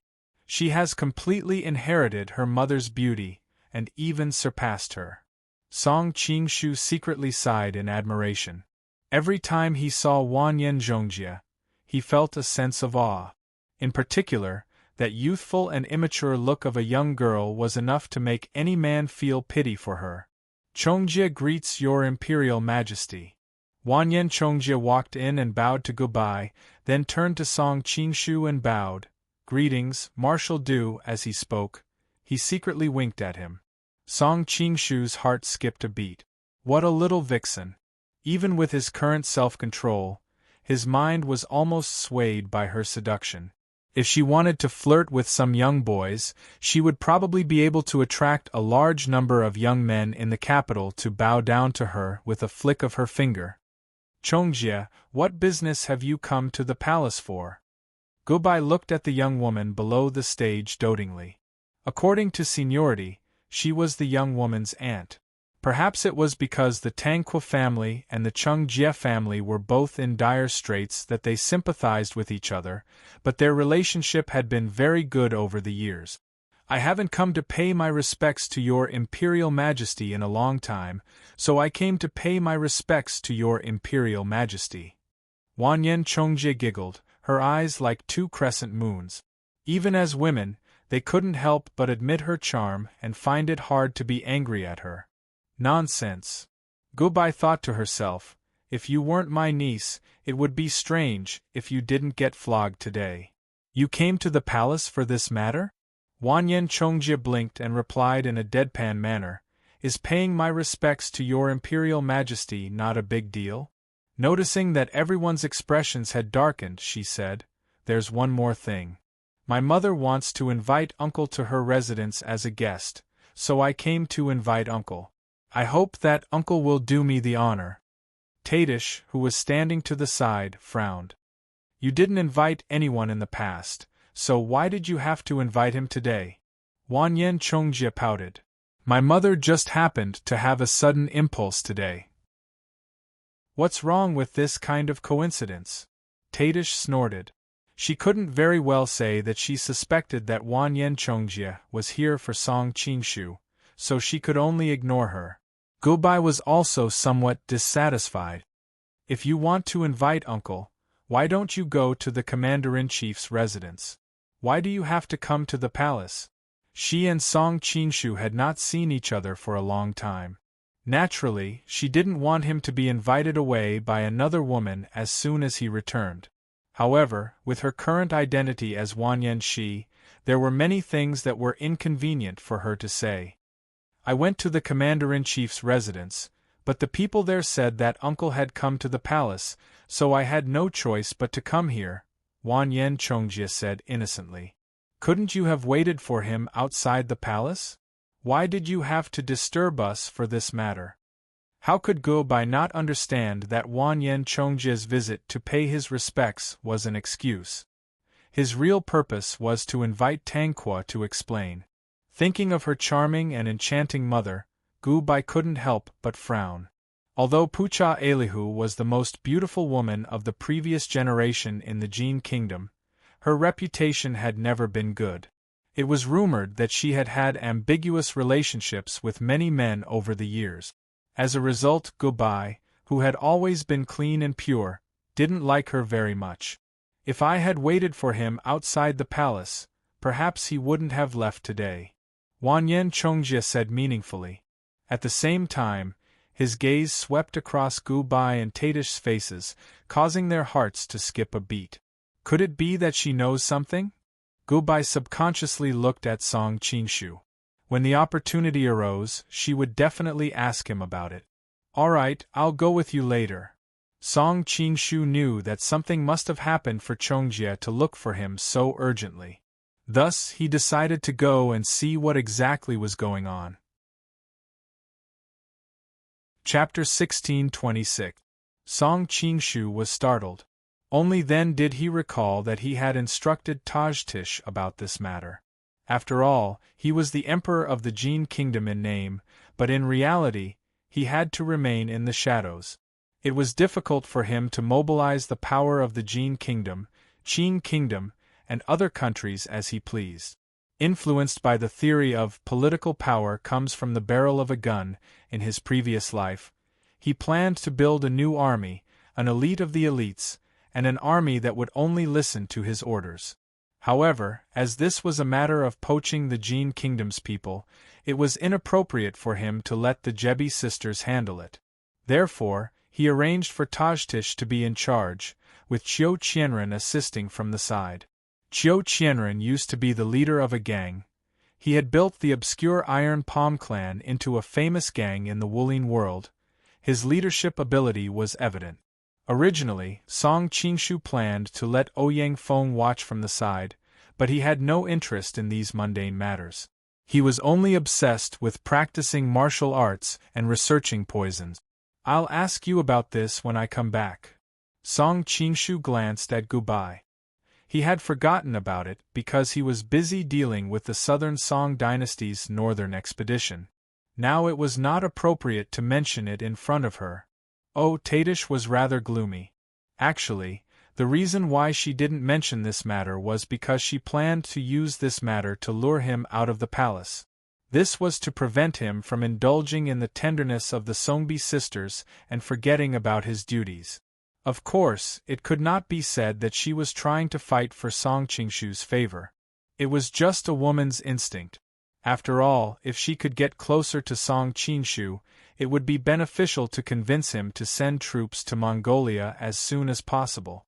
Seeing that he wasn't convinced, Tadish made a final attempt. "I do have a list of middle and lower-ranked officers. The crux of the matter is that I haven't found a suitable candidate for the commander of this army. I need you to check on it." Song Qingshu pondered for a moment before replying, "All right, I'll keep an eye out to see if there are any suitable candidates." Noticing that he still had no intention of following her, Tadish inwardly curled her lips. However, she had already said enough, and it wasn't convenient for her to appear too impatient. After Wanyan Zhongjie paid his respects, he obediently stood to the side and said with a smile, "Are you talking about state affairs? Don't worry about me, continue, I'll just stand here and wait for Uncle." Gubai was exceptionally gloomy, thinking, "How can we talk while you are here?" Especially when she thought that Song Qingshu was about to be taken away by another woman, she was even more depressed. Unfortunately, with her current identity, it was not convenient for her to ask him to stay. She could only wave her hand impatiently. "Out of sight, out of mind, out of mind. I've almost said what I wanted to say. You and your uncle can leave now." Hearing this, Wanyan Zhongjie became even more depressed. "I'll leave. Emperor Qingshu," he said. He became even more excited. "I will Qingshu." He said. "ILLD. And bow bow. Qing. And said LL. Madam. Shu. Liang. Qi Liang. Hua. Tang J. Madam of Bai smiled. Looked Shu Ju. Of. Qing. Jia. Gubai spat. "He's not my husband. He can go wherever he wants." Meanwhile, Song Qingshu and Wanyan Zhongjie were walking in the imperial palace. He could feel the young woman's soft body almost hanging onto his. With a faint smile, Song Qingshu said, "You are a young woman. Don't you know that men and women should not touch each other?" Wanyan Zhongjie raised his head and glanced at him. "You are my uncle," he said carelessly. "Why do you care about the inappropriateness between men and women with your elders?" Suddenly, her expression changed and she revealed a strange expression. "You wouldn't have any dirty thoughts about this niece of mine, would you?" Song Qingshu was speechless.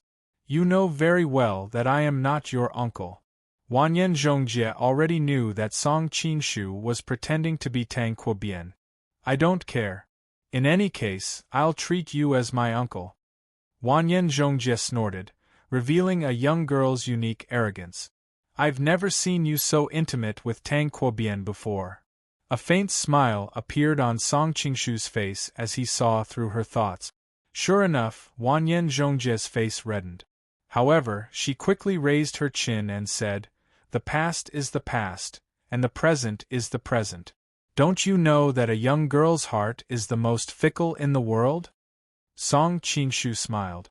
He had no intention of continuing to bicker with the young girl. Instead, he asked, "How did you know that I was back so quickly?" "Because I've been sending people to keep an eye on the Marshal's mansion. Today, I happened to see Tanquobien come out with Madame Peach Blossom by his side. If it wasn't you, then who else could it be?" Wanyan Zhongjie didn't finish his sentence, but his meaning was clear. Usually, it was Tajtish who pretended to be Tanquobien. Now that Tajtish was dressed as a woman and had Tanquobien by her side, it was obvious that the main character had returned. "Why was your mother looking for me?" Song Qingshu couldn't help but ask. If there was nothing important, she wouldn't have sent people to keep an eye on Tanquobien's mansion. "I don't know either." Wanyan Zhongjie blinked his eyes innocently. "Maybe my mother misses you." Song Qingshu's face darkened. "How could there be a daughter in this world who would joke about her mother's reputation like you? Do you really want to find yourself a godfather?" "Of course, I'm not willing to accept anyone else who wants to be my godfather," Wanyan Zhongjie said as she looked Song Qingshu up and down. "But if it's you who wants to be my godfather, I don't mind." Song Qingshu couldn't take it anymore. "In my world, we call this Oedipus complex." Oedipus complex. Wanyan Zhongjie blinked. Not only was she not angry, she even tightened her grip on Song Qingshu. "I lost my father when I was young, so it's normal for me to have an Oedipus complex." Song Qingshu was finally defeated by her. He decided to ignore her and ignore her. At this time, the two of them had arrived at the entrance of the palace. Not only was Tanqua's carriage waiting for them, but even Wanyan Zhongjie's carriage was waiting for them. However, Wanyan Zhongjie clearly had no intention of returning to her carriage. She went straight to Tanqua's carriage, but was stopped by the guards at the entrance. "Hey, what are you doing? I want to ride in the same carriage as Uncle." Wanyan Zhongjie was immediately dissatisfied when she was stopped by the guards. Song Qingshu glanced at her indifferently. In the end, he waved his hand, indicating for the guards to withdraw and let her in. Wanyan Zhongjie glared at the guards with a pleased expression. Then, like an agile fox, he slipped into the carriage. "Let's go." Now that he was the #1 person in the Jin Imperial Court, he was naturally accompanied by a large group of guards to ensure his safety. It was a very impressive sight. If it was a few years ago, Song Qingshu might have been intoxicated by this feeling. However, ever since he woke up from his obsession in the Manchurian Imperial Palace, he was no longer affected by it. "Don't you know that this will lead to a lot of rumors?" After the carriage had traveled for a while, Song Qingshu opened his eyes and looked at the beautiful girl beside him. Tanqua's private carriage was naturally extremely luxurious and spacious. In some ways, it could be considered the Rolls-Royce of this world. However, she still sat very close to him. Wanyan Zhongjie looked surprised. "You are now the most powerful person in the court, yet you are still afraid of rumors?" Chapter 1627. Wanyan Zhongjie chuckled. "Do you think our reputation as mother and daughter has been good all these years? I don't know how many men are secretly coveting us mother and daughter, planning to sleep with us. So, it's better to find the strongest man, so that other demons and monsters won't dare to have any ideas about us." Song Qingshu indifferently said, "So you deliberately acted intimately with me in public just to show others? You're a magnanimous person. You won't mind me tearing off your tiger skin, right?" As Wanyan Zhongjie spoke, she hugged his arm and shook it like a spoiled daughter. "I'm not one of those youths in the capital who's head over heels in love with you." Song Qingshu looked at her with a smile that wasn't a smile. "I have to bear this kind of reputation for no reason. How do you plan on compensating me?" Wanyan Zhongjie's body stiffened imperceptibly, but she quickly smiled and said, "What kind of compensation do you want?" Song Qingshu reached out and gently stroked her smooth hair. "You deliberately seduced me, and now you're asking me what I want?" Wanyan Zhongjie replied with a smile, "As long as Aunt doesn't mind, I'll do whatever you want." Hearing her mention goodbye, Song Qingshu's face darkened. You win. For some reason, he couldn't bear to see this gentle and beautiful woman hurt in the slightest. Perhaps it was because of her gentleness, or perhaps it was because she brought him the warmth of home. Thank you for the compliment. Wanyan Zhongjie smiled like a little fox. Don't call her aunt. Goodbye isn't much older than you. Calling her like that makes you sound old. Song Qingshu felt gloomy.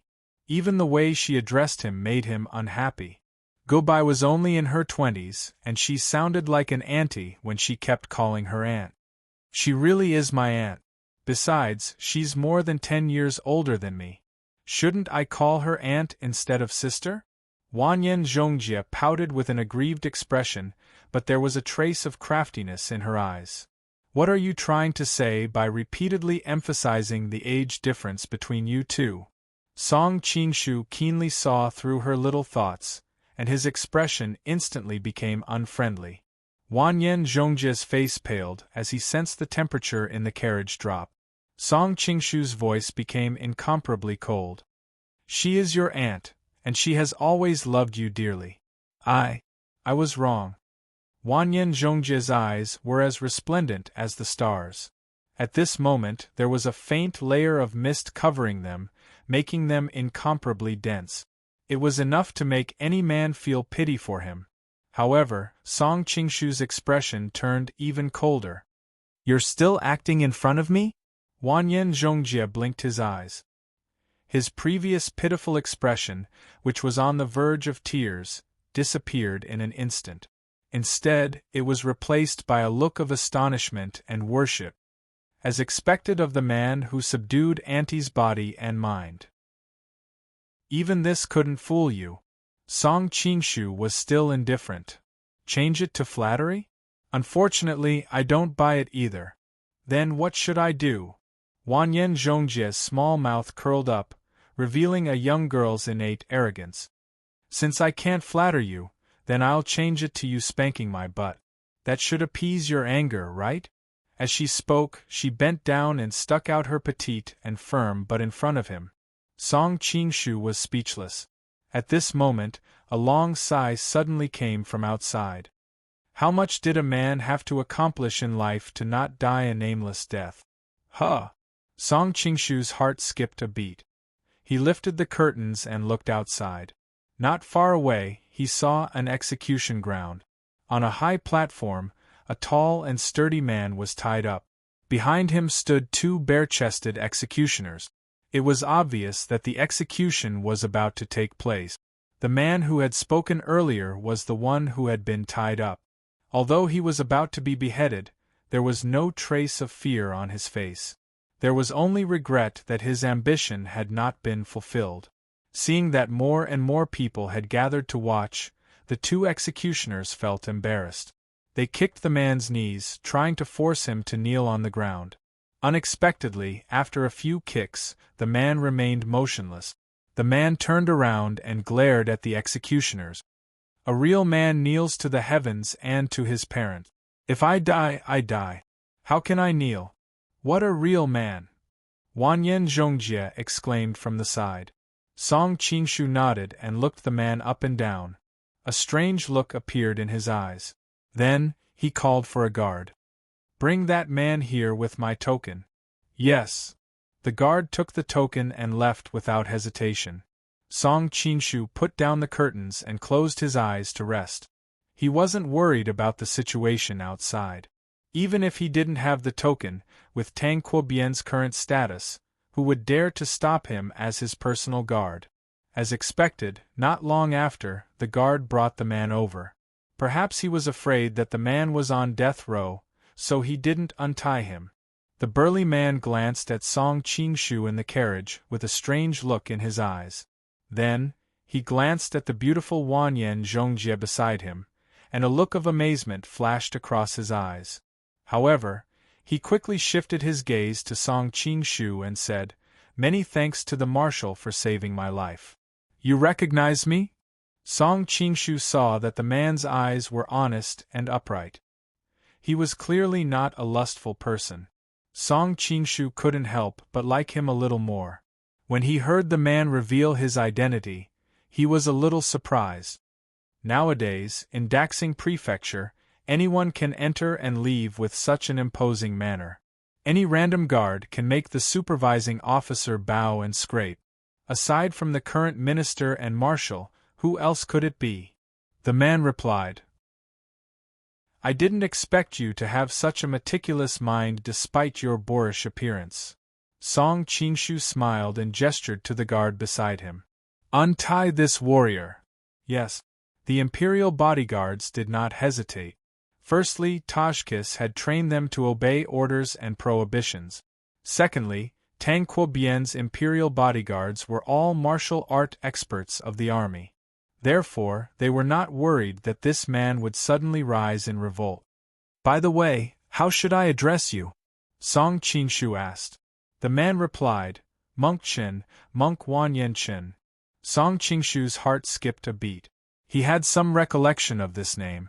Of course, it wasn't because Tang Quobian knew him, but because he had left a deep mark in history. During the last years of the Jin Kingdom, the Mongols rose to prominence. The two countries fought and the Jin Kingdom lost every battle. Monk Wanyan Chen could be said to be the most dazzling general of the Jin Kingdom. He defeated the arrogant Mongols several times. What was even rarer was that he managed his troops strictly. Wherever they went, they did not offend anyone. The streets and alleys were no longer noisy. In every battle, they were the first to break through enemy lines. Unfortunately, the Jin dynasty's momentum was already gone. In the end, the Mongols mobilized their elite generals and fought the Jin dynasty at Three Peaks Mountain. Monk Wanyan Chen's army was defeated and he refused to surrender. He bled his last drop of blood in the street battle. Throughout history, names were like carps crossing the river.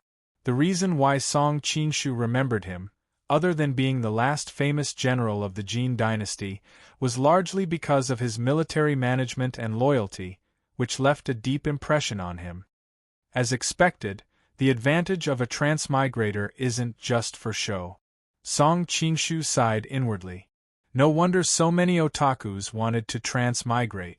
After all, it was as if they had an omniscient and omnipotent cheat. They would be able to know the abilities of famous generals and ministers before they rose to power. They would be able to know the heroes of the world in advance.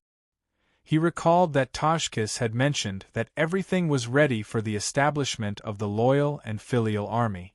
All they lacked was an outstanding commander. Wasn't this man in front of him the best candidate? A famous general on the battlefield, strict management of the army, loyal and righteous, these were practically all the advantages of a famous general. Chapter 1628. Monk Wanyan Chen hesitated for a while before saying, Last year, my brother was promoted to chief, so I followed him to guard Fangcheng. Song Qingshu had been in the Jin for so long that he was familiar with the geography of the Jin. He knew that Fangcheng was located in Hunan in the future, and it was a battleground for military strategists in ancient times. During the spring and autumn warring states period, Chu from the Jianghan Plain went north and conquered many small countries in the Nanyang Basin. To the north of the Nanyang Basin was the Crouching Bull Mountains, to the west was the Qinling Mountains, and to the southeast was the Tongbai Mountains. They were all dangerous places. In the northeast, there were some hills between the Crouching Bull Mountains and the Tongbai Mountains. During the Xia dynasty, this was the passageway between the Central Plains and the Nanyang Basin, so it was called the Xia Road. Later on, Chu often attacked the Central Plains, and the other countries of the Central Plains also attacked Chu from here. Chu built the Great Wall of Chu on these hills, and called it Fangcheng. Hence, this strategic place was called the Xia Road. Now that the Jin occupied the Nanyang Basin, they were confronting the southern Song dynasties Xiangyang. The Deng and Tang prefectures were the Jin's first line of defense. If the southern Song dynasty broke through the first line of defense and occupied the Nanyang Basin, the Xia Road would be the second line of defense. Is your brother Wanyan Xielia? Song Qingshu was curious. He had been in charge of the Jin for so long, how could he not be familiar with such a strategic place? Monk Wan Yenchun revealed a look of surprise and nodded. Yes. Song Qingshu couldn't help but be in a good mood. Although Wan Yenxie wasn't as capable as his younger brother, he was still a famous and valiant general in the army. He was really lucky today to be able to get this pair of famed brothers. After some questioning, he found out why Monk Wan Yenchun had committed such a crime. It turned out that when Xielie was sick and his brother Monk Chen was in charge of military affairs, General Li Taihe and General Guiyueng of Fangqing got into a quarrel. In the end, it developed into a fight and Guiyueng went to Monk Chen to complain. Monk Chen asked about the whole story and found out that Guiyueng was in the wrong, so he ordered the soldiers to beat him. Who would have thought that Guiyueng was a hot-tempered and ferocious man? He was humiliated by the fact that he was beaten on the spot. He died of depression, and his last words were for his wife to avenge him. His wife was also a valiant woman. She immediately filed a complaint against Monk Chen, saying that Monk Chen violated her duty due to personal grudges and intentionally killed her husband. She complained to the censorate, the Minister of State, and the Chamberlain.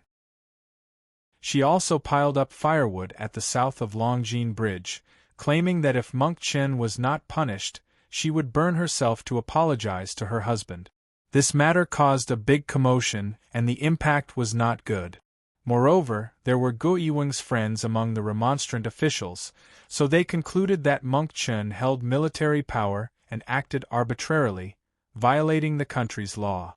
In the end, he was sentenced to death. After knowing the whole story, Song Qingshu secretly lamented that the ancient legal system was a joke. At the end of the day, it was still ruled by men. It all depended on who had the strongest backing and who would win. Originally, he was worried that Monk Wan Yenchen would be sentenced to death because of his crimes. Now that his last doubts were gone, he no longer hesitated and said, "Although I am the Minister of State of the Imperial Court, it is not good for me to interfere with justice. However, the Imperial Court is facing internal and external troubles, and we are about to go to war with the Southern Song dynasty. We are in need of manpower, so I will give you a chance. You will be removed from your official position in Fangqing, and from now on, you can work under me from the bottom to make up for your crimes. How about it?" Although Monk Wan Yenchen was righteous, he was not a fool. How could he miss such a good opportunity when the most powerful person in the imperial court offered him an olive branch? Moreover, he needed a higher platform to realize his ambitions. He hurriedly half-knelt and saluted. "Monk Chen pays his respects to the Lord." Song Qingshu was very satisfied. Previously, Monk Chen would rather die than kneel, but now he was willing to half-kneel. It was obvious that he was thanking Song Qingshu for saving his life. At the same time, Monk Chen did not address him as an official of the imperial court, but as his lord. This had already expressed his loyalty. "Quickly, please rise." Song Qingshu personally stood up and helped him up. "If the Lord treats me as a scholar of the nation, I will repay him as a scholar of the nation. If the Lord treats me as a passerby, I will repay him as a passerby. If the Lord treats me as grass, I will repay him as an enemy." Monk Wan Yenchen was worthy of such treatment. "Someone, bring my horse over." A look of surprise flashed across the guard's face, but he still obediently brought a fine horse over. Song Qingshu took the reins and handed them to Monk Wan Yenchen. "This horse can travel 1,000 miles in the day and 800 miles in the night. It should be galloping on the battlefield. It is a waste of its talent to be my mount. As the saying goes, a precious horse is given to a hero. I will give it to you in hopes that in the future, you will not disappoint me and make contributions to the imperial court." Monk Wan Yenchen had been in the army for many years, so how could he not know whether a horse was good or bad? The horse's body was full and graceful, with well-developed muscles. Its entire body exuded a layer of dark and shiny luster. It did not look like a horse, but more like a ferocious beast. Even a blind man could tell that this was a divine steed that was one in a million. "Thank you, my lord." Monk Wan Yen-chun took the reins under the envious gazes of the guards. Even though Monk Wan Yen-chun had a firm will, he could not help but choke with sobs. Not long ago, he thought that he would definitely die and had nowhere to display his abilities. He did not expect that not only would he escape death, but he would also receive such attention from the number one person of the imperial court. Actually, under normal circumstances, it would not be easy for Song Qinshu to win over Monk Wan Yen-chen's heart. However, today was a special occasion.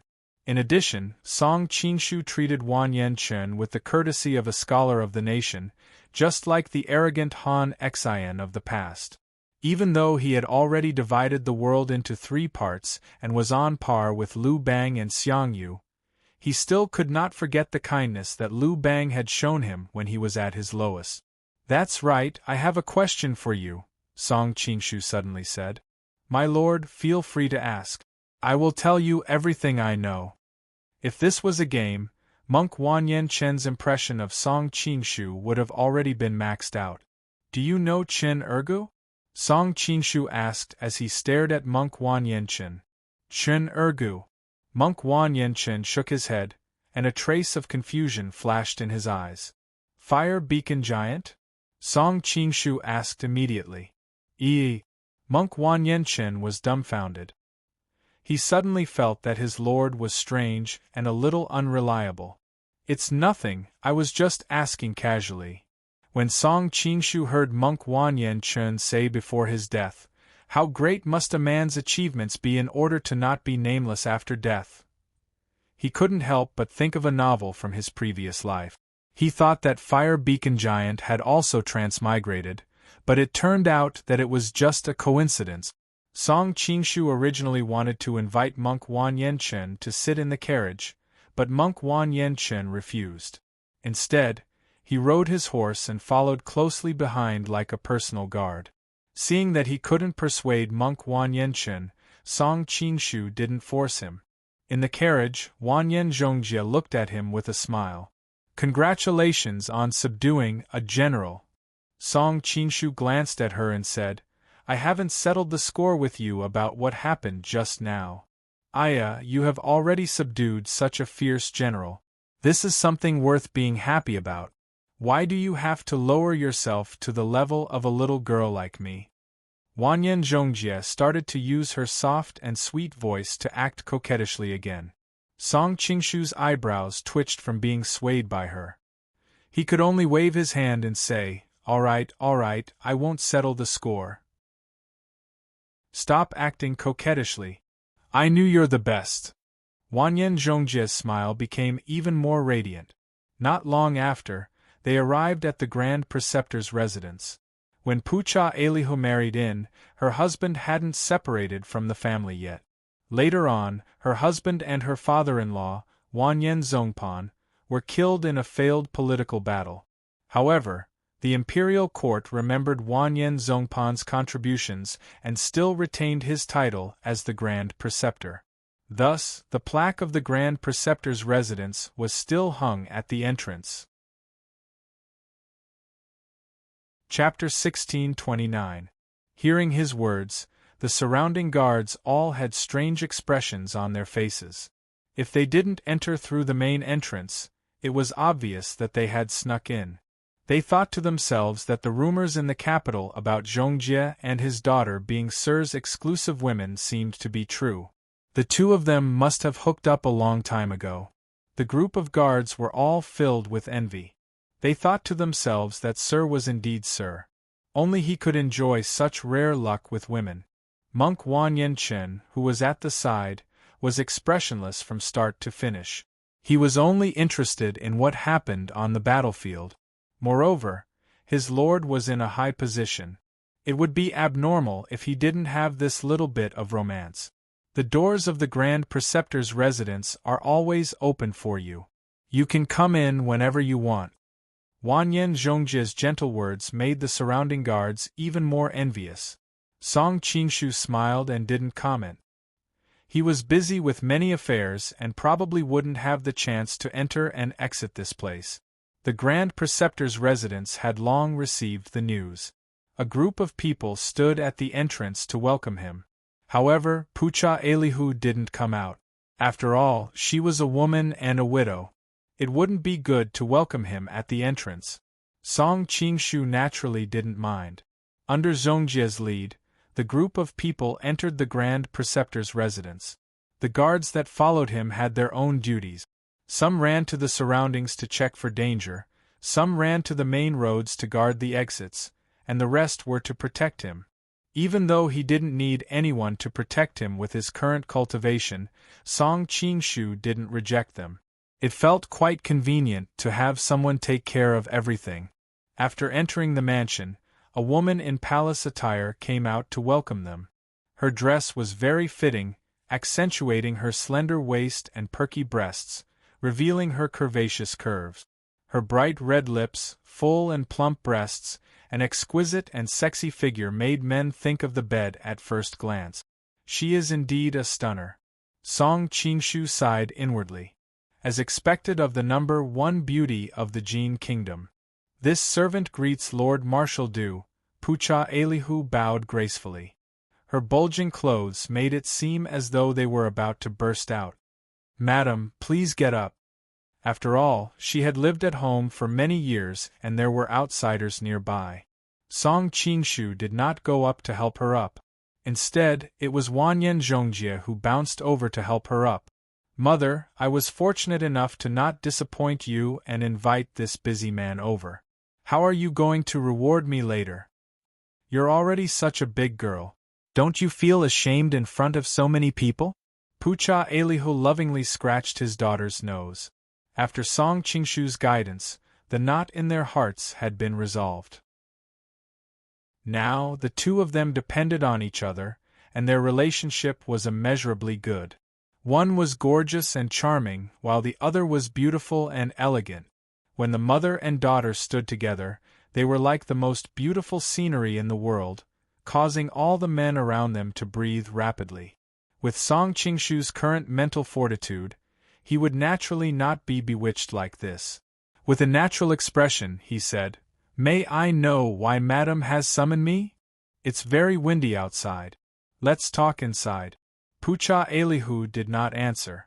Instead, she invited him with a smile. "This servant has already prepared food and wine. I hope Sir will do me the honor." Song Qingshu looked at the sky. Night was gradually falling. In addition, he had been rushing back and forth today and had not had time to eat, so he did not refuse. "Then I will trouble Madam." Pucha Elihu smiled charmingly and led Song Qingshu to the backyard. As they walked, she explained, the banquet was specially set in the backyard. You can enjoy the scenery while drinking wine. Song Qingshu had a strange expression. He thought, you're a woman living alone in the backyard, entertaining a man. No matter how I look at it, there seems to be an ulterior motive. However, as a man, he did not care about such things.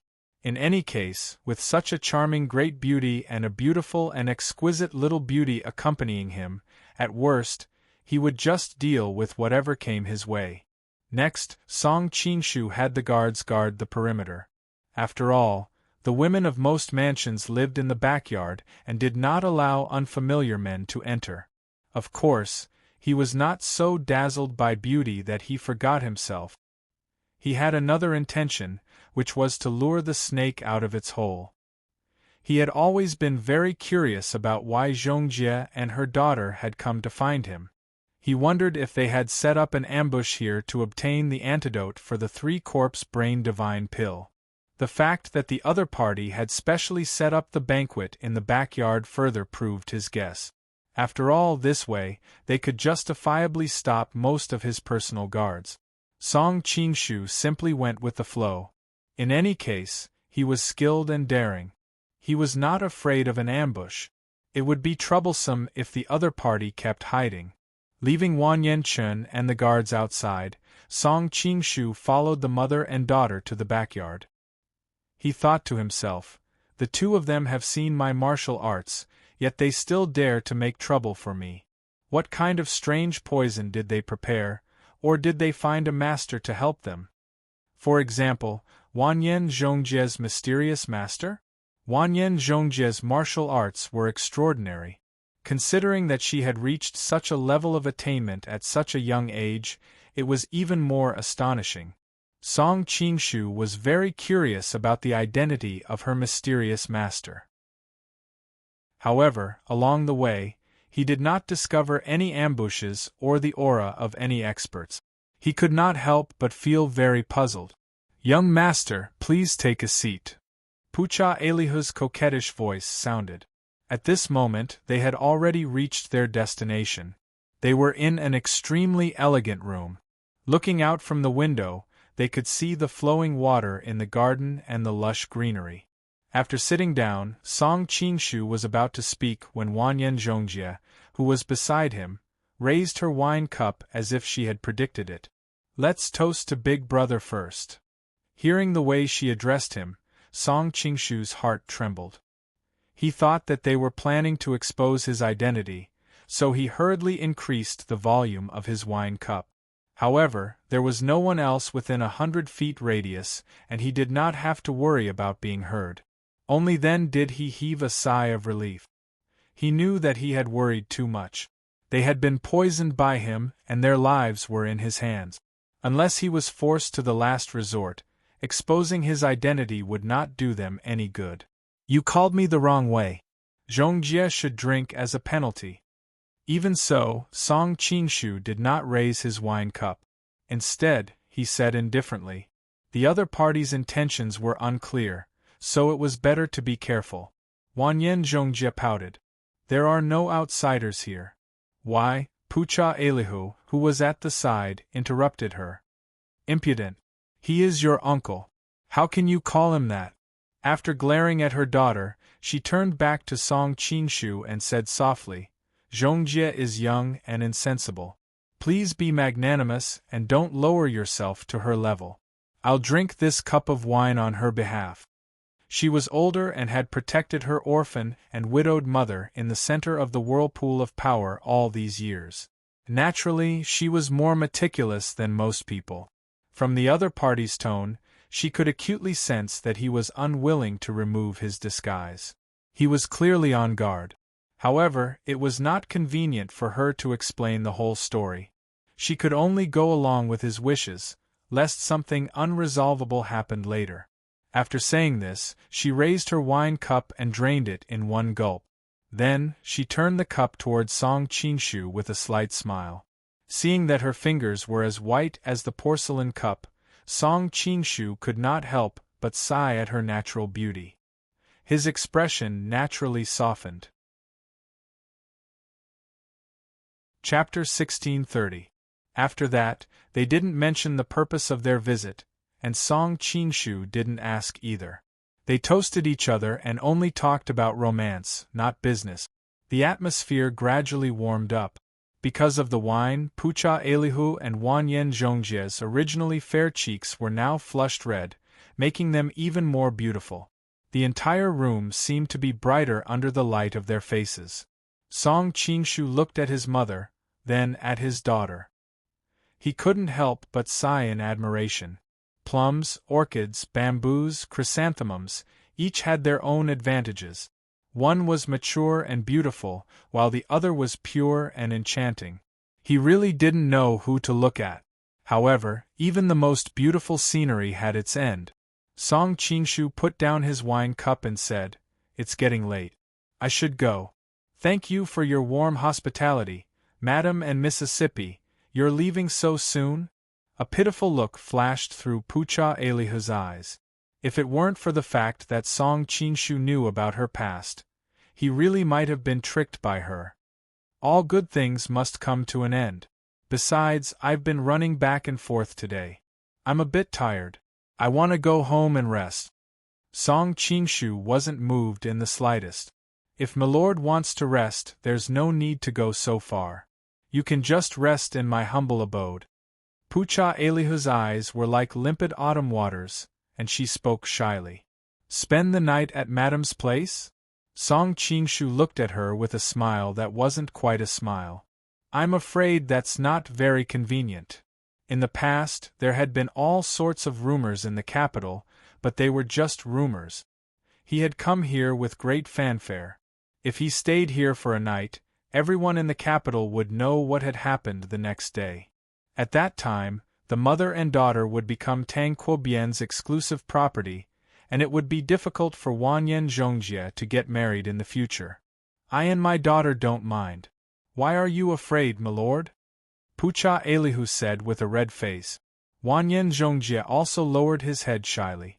Song Qingshu's heart couldn't help but jump. What's going on? Are they really planning to do that?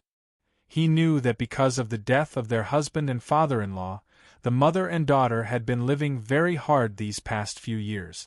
Especially as Chong Jie gradually grew up, she became more and more beautiful. Her beautiful appearance did not bring them happiness, but instead brought them endless disasters. Moreover, now that their lives were in his hands, could it be that they were planning to completely rely on him? That way they would be able to avoid any blind crazy bees and butterflies having designs on them, and it would also be able to cure the strange poison in their bodies? But I can't sleep anywhere. I'm not used to sleeping alone on an empty bed. I can only sleep soundly when my neck is crossed. Song Qingshu collected his thoughts and decided to test them first. Sir, don't worry. Pucha Elihu smiled charmingly and said to his daughter, Chongjie, go and prepare. Yes, mother. Wanyan Zhongjie's face was so red that it looked like blood was about to drip out. When he left, he didn't even dare to look at Song Qingshu. Even with his extraordinary willpower, Song Qingshu couldn't help but feel his heart skip a beat. There were two layers of meaning in her words. Perhaps she wanted Chongjie to prepare a room for him, or perhaps she wanted Chongjie to prepare it herself. Suddenly, he thought of something and called in the guards outside. He quietly ordered them to send people back to Tangqua's residence and the palace to stand guard. If there were any signs of trouble, they were to immediately inform him. It turned out that Song Qingshu suddenly realized that the mother and daughter had come up with all sorts of methods to keep him here. They might not be planning to attack him. Perhaps they were trying to lure him away from his territory, so that they could make a move on Tangqua's residence or the palace. Pucha Elihu, who was standing to the side, looked over in confusion. She didn't know why he had called in the guards. After the guards left, Song Qingshu relaxed and said, Madam, shall we continue drinking? Sure. Pucha Elihu took the initiative to come over and refill his cup. Her voluptuous and enchanting figure, coupled with her strong fragrance, was enough to intoxicate any man. Very soon, Song Qingshu was drunk. Of course, he was pretending to be drunk. He wanted to see what the other party was planning. Sir. Seeing him sprawled on the table, Pucha Elihu reached out and shook his shoulder lightly. However, the reply she got was Song Qingshu's muffled voice, Refill my cup again. Seeing that he was really drunk, Pucha Elihu smiled triumphantly. Sir, you've drunk too much. Let me help you to your room to rest. I'm not drunk, Song Qingshu mumbled. Unfortunately, he was like a dead pig, leaning heavily on Pucha Elihu. Feeling his weight, Pucha Elihu's smile froze. She could only grit her teeth and help him to the back. Fortunately, he could still walk on his own. Otherwise, she wouldn't have been able to bring him to his destination alone. Where is this? Song Qingshu pretended to be in a daze as he looked at the quiet room in front of him. This is where Sir will be resting tonight, Pucha Elihu explained while panting. I said, it's hard for me to sleep alone, Song Qingshu mumbled. Pucha Elihu revealed a charming smile. Don't worry, sir. Everything has been prepared. Is Madam going to accompany me personally? How could I do that? Along the way, half of his body was pressed against her. Song Qingshu only had one feeling, and that was softness. Her body was really soft to the extreme, making people involuntarily have an impulse to ruthlessly ravage her. Using the excuse of being drunk, he reached out and touched her face. It was still as tight as a young girl's. He wondered how she maintained her face. Even so, Song Qingshu's heart was as cold as ice. He thought that the other party would be angry at his probing, but she actually giggled and said, "Milord, you are really drunk. How could a lowly servant like me have the face to serve milord? There are already younger and more beautiful girls waiting to serve milord." "Is that so?" Song Qingshu's heart skipped a beat. With his level of cultivation, how could he not notice that there was a young girl lying nervously on the bed in the room? From her words, it seemed that Wanyan Zhongjie was inside. In fact, after a night of probing, he had more or less confirmed that Pucha Elihu didn't have any ulterior motives. She just wanted to use a honey trap on him. The only thing he was curious about was who she would send to do it. Would it be the mother or the daughter? Of course, he had fantasized about the situation that all men would fantasize about, but he knew that it was just a fantasy. Whether it was in the future or this world, that kind of situation was not tolerated by the secular world.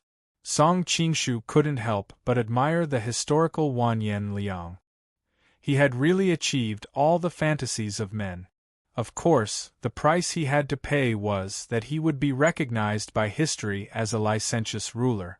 While his mind was wandering, Pucha Elihu had already left behind an ambiguous smile, considerately closed the door for him, and floated away.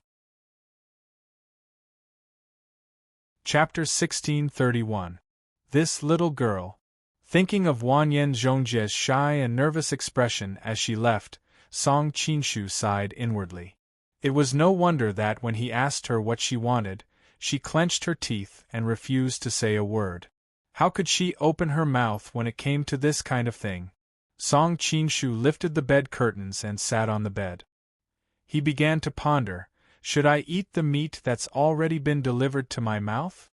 He had always thought that Pucha Elihu was setting up a hongmen banquet, but now it turned out to be a honey trap. He didn't know if he should advance or retreat.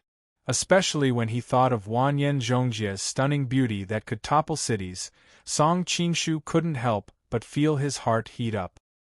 He couldn't deny that this little girl was a source of calamity, a femme fatale that could make any man's heart beat faster. However, Song Qingshu shook his head and suppressed the impulse in his heart. This kind of muddled situation was like child's play. There was still a long way to go if he wanted to obtain Wanyan Zhongjie. There was no need to be so impatient. It was better to simmer the sweetest fruit slowly. I'll go back first. Song Qingshu was about to get up, but the young girl who had been observing him from the bed became anxious. She immediately sat up and stretched out her slender arms to wrap around him. "Don't go." The young girl's voice trembled violently. It was obvious that she was extremely afraid. Even her voice had changed a little. Song Qingshu could keenly sense the young girl's delicate and warm body behind him. At this moment, she wasn't wearing a single piece of clothing. Tonight's banquet was attended by two beautiful women, one big and one small. Song Qingshu didn't deliberately use his internal energy to force himself to drink. After the mother and daughter took turns to coax him to drink, he was already 50 to 60% tipsy. When he was stimulated by the young girl's warm and smooth skin, the desire that he had been suppressing exploded out with a bang. "Forget it, I can't be bothered to simmer it slowly." This thought flashed through Song Qingshu's mind. He turned around and hugged the young girl's smooth, jade-like body and fell down. The girl seemed to be shy as she pulled the blanket over the two of them. Song Qingshu was startled, but he couldn't care less at this moment. After a deliberately suppressed cry, Song Qingshu's expression changed, and his heart instantly became unbearably agitated, because with his rich experience, he could sense that the young girl was not a virgin. He had always doted on Wanyan Zhongjie. On one hand, it was because of her beauty. On the other hand, it was because of her charming personality. On the other hand, it was because of her flawless purity. Pucha Elihu might not be a good mother. Over the years, she had been involved with many nobles in the capital, but she had always protected her daughter very well. She was so good that she was as pure as a white flower in this big dye vat. Although Song Qinshu didn't have many intimate interactions with Wanyan Chongjie in his heart, he had already regarded her as his exclusive property. Now that he found out that she had been taken by another man, how could he not be angry? He didn't continue to move. Instead, he lifted the blanket and coldly stared at the young girl beneath him. There was no light in the room, so the first thing he saw in the darkness was the girl's eyes. They were like a pool of sparkling spring water, clear and transparent, lovely and moving. Unfortunately, Song Qinshu didn't have any tenderness for the fairer sex. He was just about to vent his anger. Suddenly, his expression froze. He realized that the person in front of him wasn't the Wanyan Chongjie he had imagined, but another young girl that he also knew. Although there were no candles in the room, with Song Qinshu's current cultivation, he could clearly see the young girl's appearance in the faint moonlight. The lines of her face were soft and beautiful, and she had a bright red and tender cherry mouth. Every inch of her exposed skin was sparkling and translucent, as if carved from jade. Because of what had just happened, her eyes clearly revealed a trace of shyness. There was an indescribable fear and weakness on her pretty face, making people want to love and protect her. Pucha Qiutsao? Song Qinshu recognized her identity. Of course, she wasn't a virgin. On the way to the Chongyang sect, she had been tricked by Tadish and placed on his bed by him, and by a freak combination of factors, she had lost her virginity. After all this time, it turned out that he had cuckolded himself? Song Qinshu's expression immediately became very interesting. He rejoiced and was especially angry. He immediately shouted, "Aliho, what the hell are you doing? Get in here!" This was a sound wave formed by his inner force. He had already sensed that Pucha Alihu was in a nearby room, so this angry roar was equivalent to a fixed-point projection. He didn't have to worry about alerting the others in the residence. Very soon, Pucha Alihu came in with a smile and a lamp in her hand. "What orders does the marshal have?" Perhaps because she knew that this matter wasn't right, she didn't bring Wanyan Zhongjie with her. She was worried that he would vent his anger on her daughter. Song Qinshu stretched out his hand and pinched the air. The flame of the oil lamp in Pucha Alihu's hand was directly sucked into his fingertip.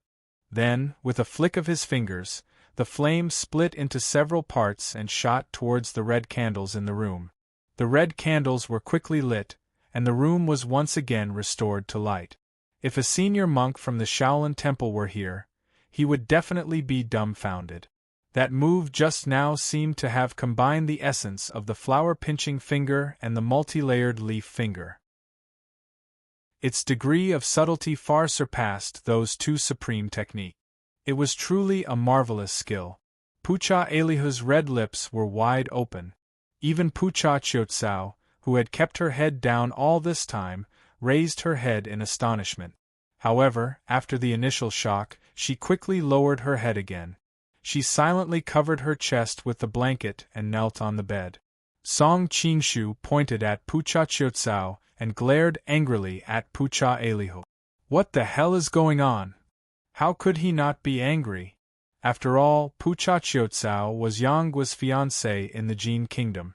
In the end, they ended up having an affair due to a freak combination of factors. He was already very vexed. In the end, he could only use the soul transfer technique to erase her memory and reluctantly let the matter go. Who knew that this would happen again today? Why was Pucha Qiutsao so unlucky? Every time she was carelessly robbed of her chastity by a man in the dark. Was it because she didn't have a name and was lacking in the 5 elements? What was even more annoying was that she was Yangguo's fiancée. He was already very apologetic for snatching Xiaolong Nu from his hands, so he didn't want to be involved with this fiancée at all. Unfortunately, things didn't go as he wished. He actually had an affair with her twice in a row. At this point, he couldn't pretend to be deaf and mute like before and erase her memory. He just treated it as a one-night stand from his previous life. How could he not be angry when he thought of the troublesome things that would follow? He had carefully guarded himself for half a day, but in the end, he was still tricked by Pucha-Elihu. As his martial arts cultivation and status grew higher and higher, his self-restraint could be said to be able to remain calm even if Mount Tai collapsed in front of him. He rarely showed any expression of losing his composure, but this time, he really couldn't hold it in anymore. "Marshal, don't worry." Chiozao did it willingly, Pucha-Elihu said calmly as he watched the man in front of him fly into a rage. Chapter 1632. Marshal, please listen to this servant's explanation. Not long ago, Autumn Grass's father and brother acted rashly and started a rebellion in the palace. Of course, they were no match for the marshal's wisdom and might. After their defeat, the entire Pucha family fell into desperate straits. Pucha-Elihu looked pitifully at the girl on the bed. For some reason, His Majesty has kept them locked up in the imperial prison, but anyone with a discerning eye knows that those who participated in the rebellion will not escape death. In order to save her father and brother, in order to save the entire Pucha family, Autumn Grass could only beg me. But what can a woman like me do? I'm afraid that only the marshal can save them in this world. Song Qinshu finally remembered that Pucha-Elihu was also from the Pucha family. He should be Autumn Grass's aunt, so it was no wonder he would help her. Pucha-Elihu sneaked a peek at his expression before continuing. But the rebellion is of great importance. Even though the marshal is powerful, I'm afraid he won't be willing to wade into these muddy waters. Unless there's a reason, he has no choice but to save them. The marshal is a man who has tender and protective feelings for the fairer sex, so no matter how much we thought about it, we could only come up with this plan. Please forgive us, Marshal. Pucha-Elihu knelt on the ground as he spoke, looking like he was at the mercy of the marshal. Song Qinshu laughed in anger. You think I'll save them like this? Do you think I'm an idiot? Pucha-Elihu sighed faintly. We know that even if everything succeeds, the chances of the marshal agreeing in the end are extremely slim. However, Autumn Grass is willing to bet her chastity for this 1 in a million chance. Whether it was Pucha-Elihu or Pucha Autumn Grass herself, neither of them had expected that her chastity had long since been taken by Song Qinshu. Hearing Pucha-Elihu's words, Song Qinshu subconsciously glanced at Autumn Grass. She was no longer as spirited as before. Right now, she seemed like the weakest and most helpless girl in the world. Apologies for disturbing the marshal. I hope the marshal will forget today's matters. After receiving Song Qinshu's rejection, Pucha Autumn Grass silently picked up the clothes on the bed with an expression as if he had expected it. Then, he wrapped himself in a thin blanket and walked out. However, the moment he got off the bed, his legs gave way and he almost fell to the ground. A blush flashed across her face, and she staggered out. Song Qinshu frowned as he looked at her lonely, frail, and battered figure. Wait a minute, he said. Pucha Chiozao revealed a trace of doubt. Beside her, Pucha-Elihu was overjoyed. He hurriedly pushed his niece and said, Hurry up and thank the marshal. He's willing to help you. Your father and brother can be saved. Ah! The impact of tonight's experience was too great. Pucha Autumn Grass was still in a daze as she turned to look at the man who had taken over her body. Song Qinshu said indifferently, Listen well, Elihu. I'm willing to help not because of your messy behavior, but because of another reason. It would have been fine if it had only happened once, but it had happened twice in a row. Song Qinshu felt that he had let Pucha Chiozao down. Moreover, the current situation of the Pucha family was largely due to him. If he hadn't appeared, she would still be that carefree young miss and wouldn't have fallen to the point where she had to sacrifice her body. If he really didn't care, he would inevitably blame himself in the dead of night. At his current level, having a clear mind was the most important thing. Pucha-Elihu clearly didn't care why he had changed his mind. The marshal is indeed a good person. Song Qingshu felt gloomy at being inexplicably labeled as a good person.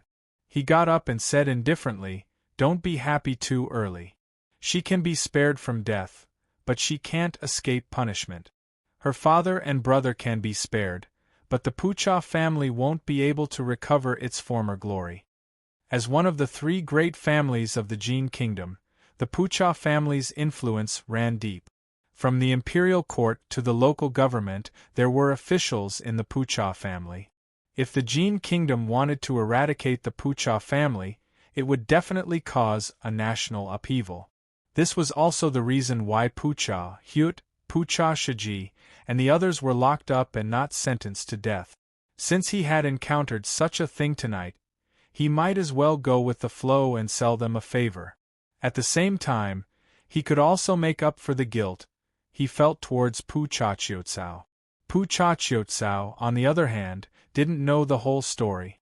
She knelt on the ground with a thud and said with a choked voice, "I'm already satisfied to be able to save my family. I don't dare to hope for anything else." Song Qingshu nodded with a cold expression. Just as he was about to leave, Pucha Eliho hurriedly stopped him. "It's already so late, where is the marshal going? Besides, you're the benefactor of the Pucha family. Chiotsao wants to thank you properly. Isn't that right, Chiotsao?" She was worried that if she let Song Qingshu leave like this, things would change. It was safer to keep him in a gentle home. Beside her, Pucha Chiotsao was taken aback, her face instantly turning red. However, since this concerned her family, she could only muster her courage and nod softly. Song Qingshu sneered, "Why didn't I realize that Madam was so good at pandering?" Pucha Elihu's expression changed. After all, it was embarrassing for a woman to be insulted like this. However, she couldn't afford to offend the man in front of her, not to mention that she was the one in the wrong. Song Qingshu continued, "Only now do I remember that Madam is also from the Pucha family. Why are you only encouraging your niece to sacrifice herself? Why don't you sacrifice yourself for the family?" This time, Pucha Elihu was truly flustered. She smiled sheepishly. "How could a withered willow like me enter the marshal's eyes? Naturally, I wouldn't dare make a fool of myself." "Is that so?" Song Qingshu shook his head. "But I like women like Madam, who are as mature as honey peaches." The marshal must be joking. Pucha Elihu's expression changed several times. Although she had a terrible reputation in the capital, and was known for her flirtatious ways, it had always been for the sake of avenging her husband. All the men she had seduced had died without exception. After Wan Yenliang's death, she had gotten rid of all her enemies. In addition, for the sake of her own image in her daughter's heart, she had long since resolved to turn over a new leaf. "I've never liked to joke," Song Qingshu said in a low voice as he looked at her quietly. Pucha Elihu was flustered by his stare. In truth, she didn't reject this man, especially since he had avenged her and was the benefactor of the Grand Preceptor's household. Well, serving him once wasn't something she couldn't accept. More importantly, she had just made a promise to her daughter not long ago. In addition, there was a junior here. No matter how magnanimous she was, she still had to consider the issue of face. Pucha Chiotsao stood there awkwardly, not knowing if she should stay or leave. Thinking back to how this man had quickly retreated after entering her body, and connecting the dots to what he had said to her aunt, how could she not understand that he had no interest in her? Thinking about how she had made such a huge sacrifice, yet the other party didn't care about her most precious thing, Pucha Elihu felt so wronged that she was about to cry. Chapter 1633. Did I say you could leave? Before she could walk out the door, she heard Song Qingshu's voice. Ah! Even Pucha Elihu was dumbfounded. This situation didn't seem right. Could it be that he wanted to do it with the two of them? Pucha Elihu's heart tightened. She hurriedly chased that thought out of her mind. She could only pray that the other party didn't mean that. Unfortunately, The other party's next words shattered her fantasies. "Madam, aren't you going to close the door?" Pucha Elihu bit her lips, struggling internally. Was he really going to do it with the two of them with his niece? But if she disobeyed him, the Pucha family would really be finished. Not only that, Chong Jia and I were also poisoned. Forget it, I'll let him off easy this time. Let's see if I can get the antidote for Chong Jia. Pucha Elihu's expression changed. In the end, she made up her mind. The only thing worth rejoicing about was being with Autumn Grass and not his daughter. That would be really embarrassing. She slowly walked to the door. At this time, she could even hear her nervous heartbeat. Her round face was already beautiful. She knew that it wasn't because she was drunk. Thinking about how she had suddenly become like a little girl after all these years, Pucha Elihu found it unbelievable. Could it be that she valued that man too much? Her mind was in a mess, but she still slowly closed the door. Just as she was thinking about what to do next, she heard the other party's teasing voice. "I told Madam to close the door when you go out. Why is Madam staying in the room? Does Madam want to stay and sleep with you? But your niece is in the room.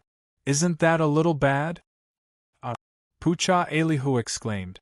She finally realized that the other party was purposely messing with her. He was most likely dissatisfied with her scheme tonight and was using this method to take revenge. At this time, she wished there was a hole in the ground to hide in. However, she secretly heaved a sigh of relief. If she really stayed to do it with the two of them, she wouldn't know how to face her niece or daughter in the future. Worried that he would change his mind, Pucha Elihu hurriedly opened the door and ran out. In her hurry, she even forgot to close the door. Seeing her leave in a sorry state, Song Qingshu felt a little better. He waved his hand in the air and closed the door again. He turned around and looked at the girl standing at the side. She didn't even have time to put on any clothes from the beginning until now. She only had a thin blanket wrapped around her vital parts, but her arms and legs were exposed to the air. Now that it was winter, she was already shivering from the cold, and her originally white skin was starting to turn purple. However, her nerves had been highly tense just now, so she did not notice the problem of the cold for a while. Song Qingshu secretly sighed and patted the bed beside him. "Chiu Chao, come and sit down." "Ah!" Pucha Autumn Grass was extremely hesitant. It was still better when her aunt was here earlier, but now that she was alone, she instantly felt extremely nervous. She didn't know how to face this man who had just taken her innocence.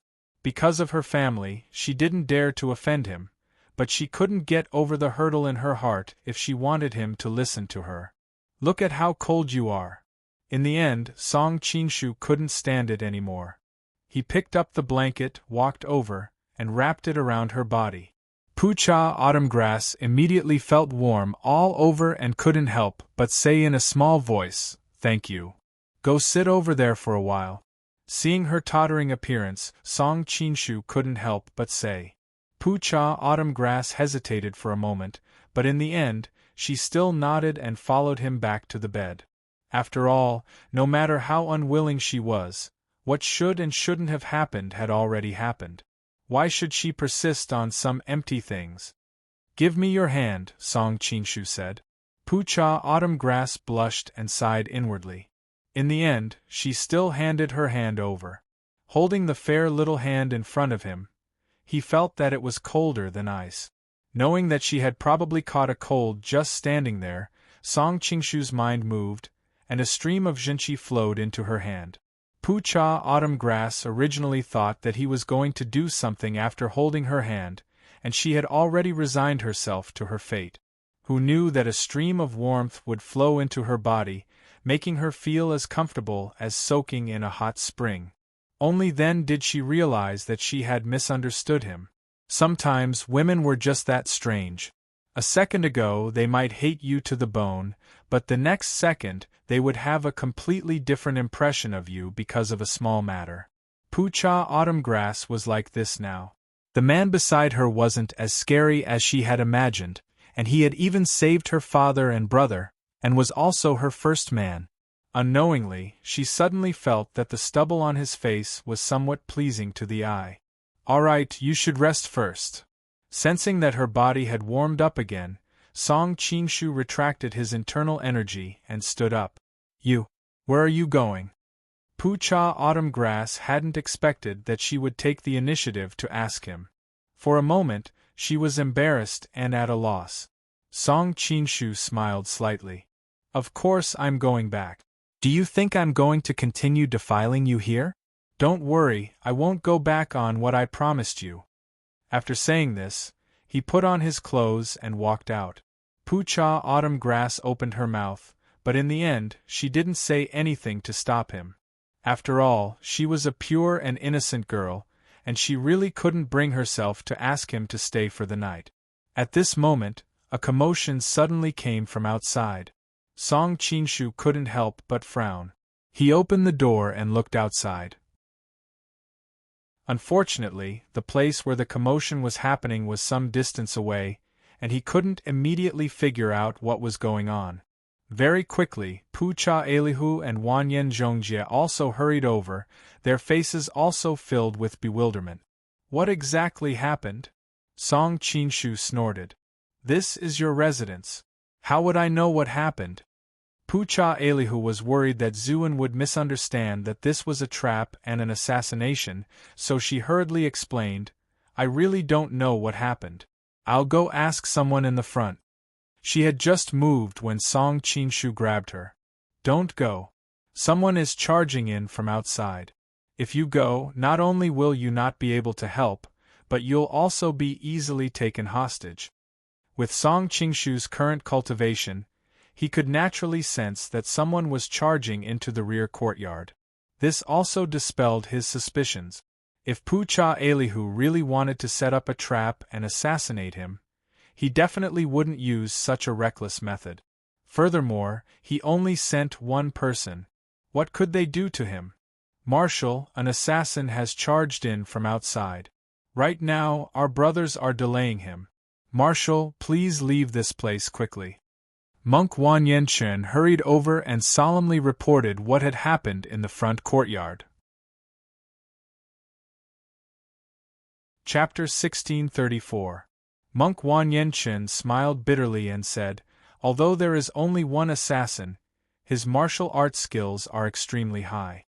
Furthermore, the heavy sword in his hand is too powerful.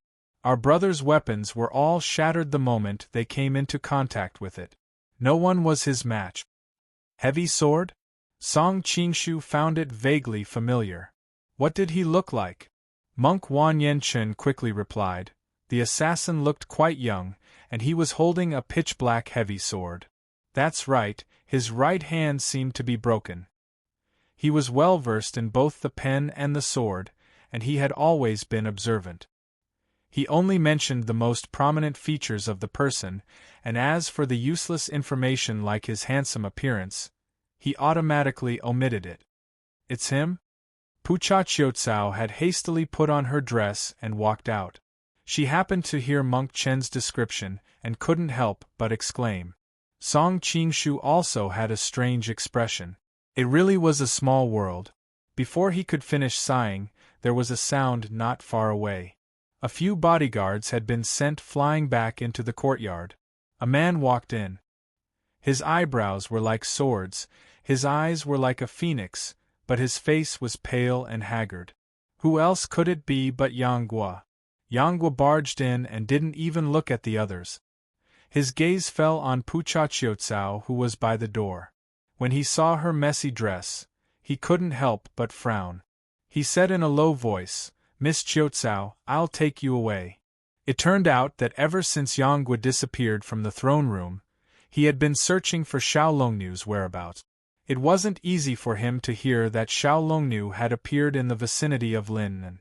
In the end, he ran over and found nothing. Just as he was distressed and sad, he happened to hear a merchant from the north talking about the failed coup attempt by Pucha and Aho. His entire family was thrown into prison. He immediately thought of his nominal fiancée. Although he didn't like her, now that she was in trouble and they had such a relationship, how could he just stand by and watch? It just so happened that he couldn't find any news of Xiao Long Nu, so he decided to return to the Jin Kingdom and save Pucha Qiucao first.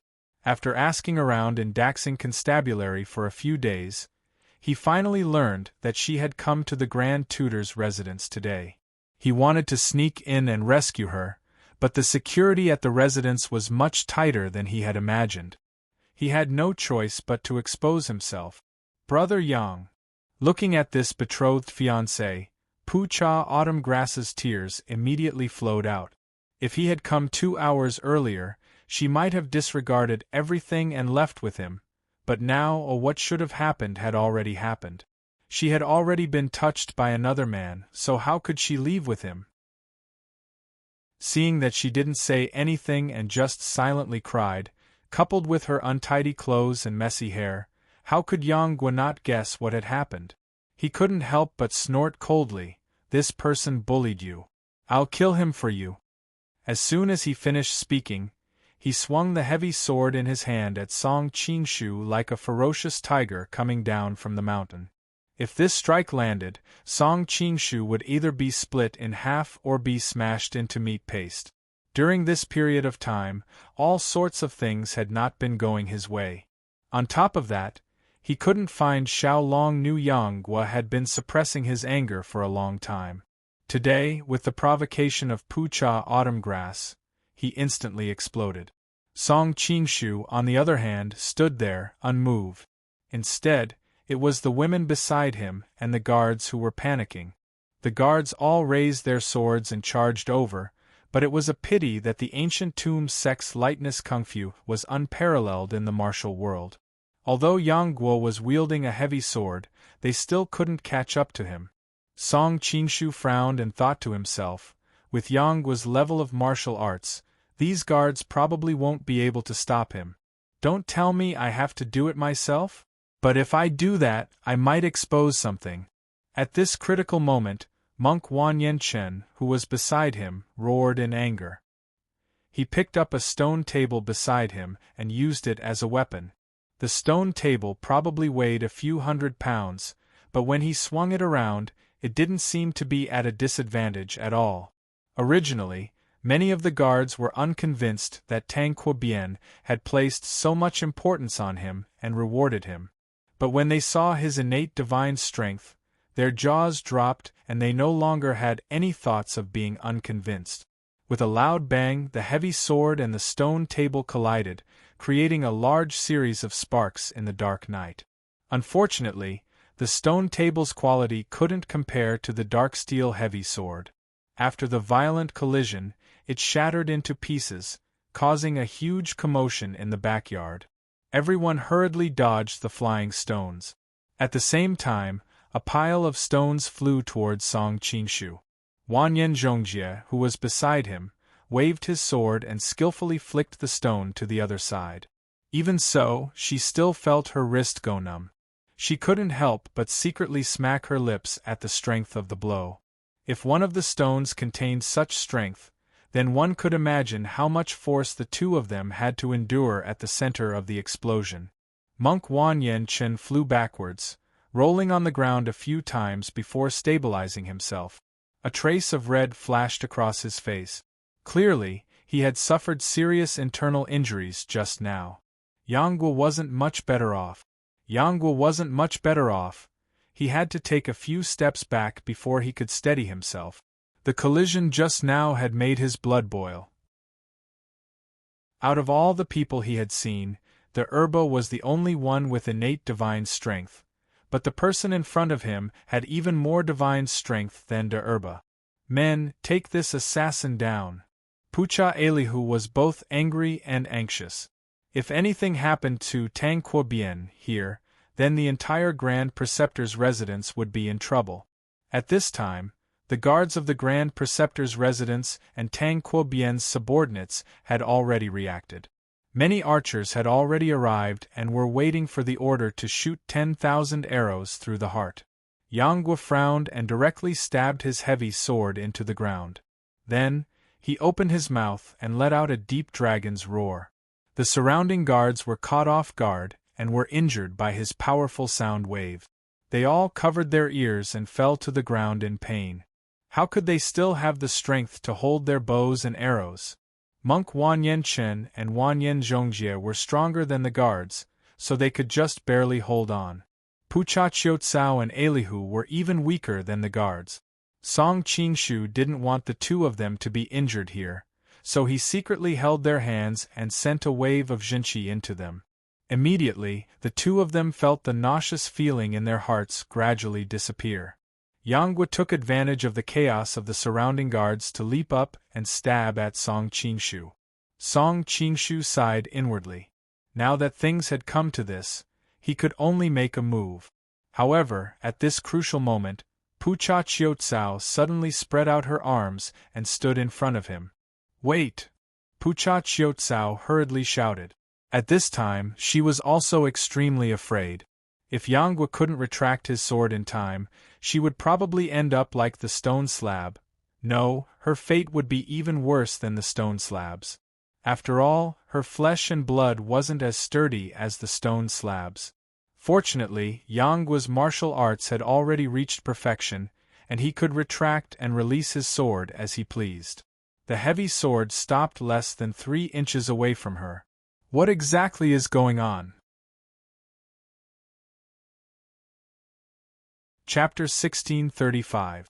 Brother Yang, thank you for coming to save me, but it's not what you think. I don't need your help, please leave. Although Pucha Qiutsao's words were calm, her heart was bleeding. Why didn't you come 2 hours earlier? Now that the rice had been cooked, what was the point of coming again?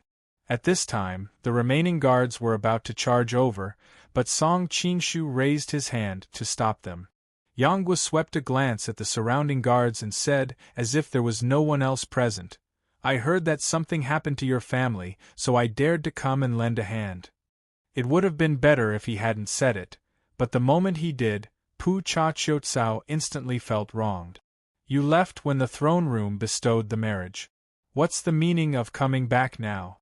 When you left, it meant that our two families had severed all ties. You don't have to worry about what happens to our family. Miss Qiutsao, I know I've let you down, but feelings can't be forced. I already have someone I like, so I can only let you down in this life. Yang's expression was apologetic.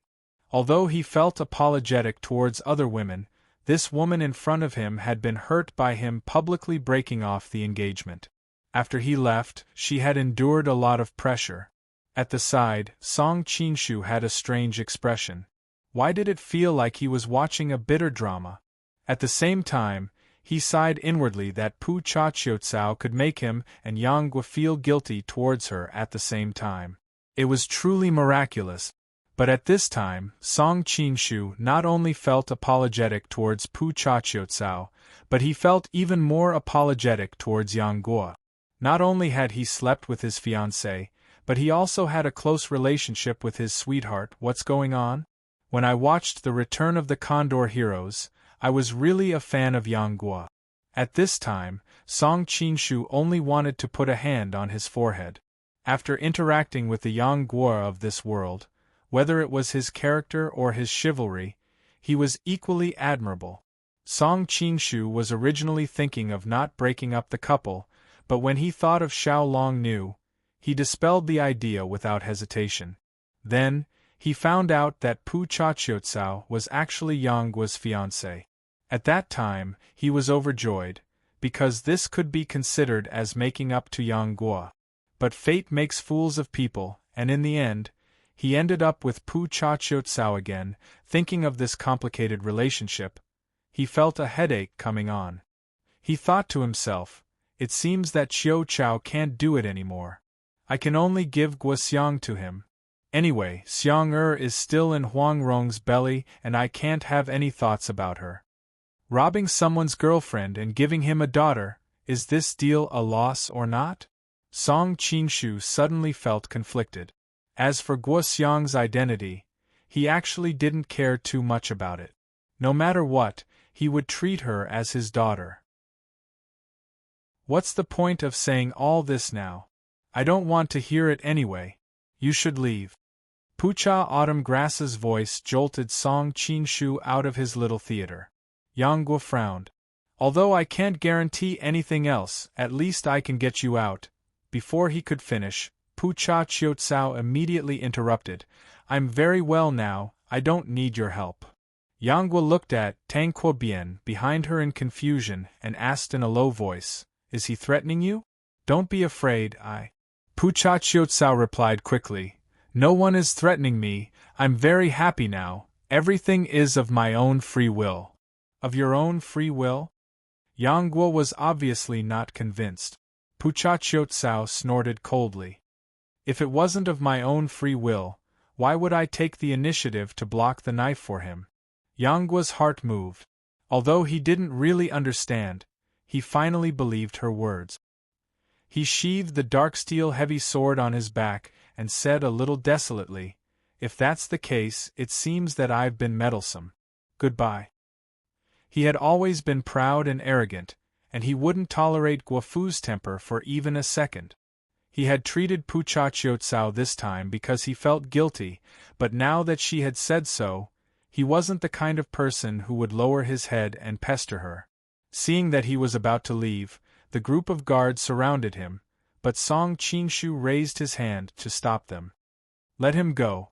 Yang Guo's figure paused, but he didn't show any sign of gratitude. He quickly used his lightness skill and disappeared into the night sky.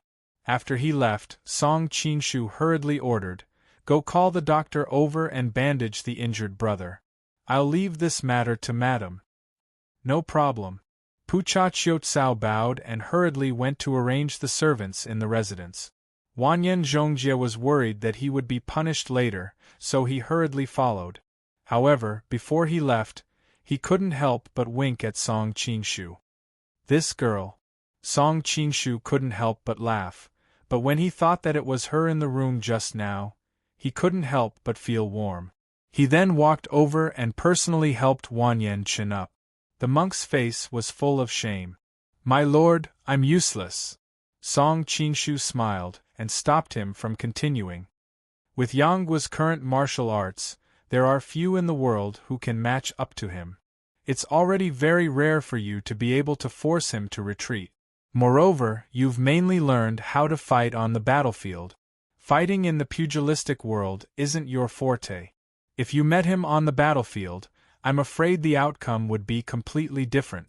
Wanyan Chun originally had similar thoughts. If they met on the battlefield, with a weapon in hand and the help of a horse, he was confident that he could defeat the other party. However, he felt that saying this was too much of an excuse, so he didn't explain himself lest others look down on him. Who knew that the other party would have the same thoughts as him? He instantly felt like a gentleman would die for a bosom friend. Song Qinshu felt his pulse and quickly heaved a sigh of relief. Your internal organs were only slightly shaken. You'll be fine after a few days of rest. It seems that rolling on the ground just now was indeed useful. You dissolved more than half of the other party's strength. Wanyan Chun was a little embarrassed. I'm really in a sorry state. However, as someone who came from the battlefield, survival is the most important goal. I don't care if I look good or not. Song Qinshu laughed heartily and patted him on the shoulder. Now that's a smart person. It's not good to suffer losses for some superficial things. You should go and rest first. After arranging everything, only Song Qinshu and Pucha Qiutsao were left in the courtyard. When he turned around, he saw that the young girl was already crying. He couldn't help but tease her.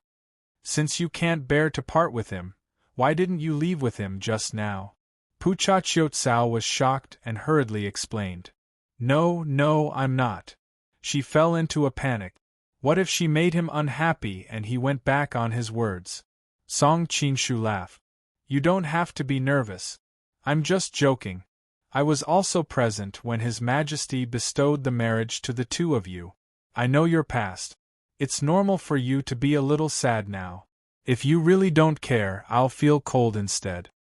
Thank you, Pucha Qiutsao replied in a small voice. Hearing his words, she couldn't stop her tears from falling. Looking at her tear-stained face, Song Qingshu said meaningfully, "Misfortune may turn out to be a blessing in disguise.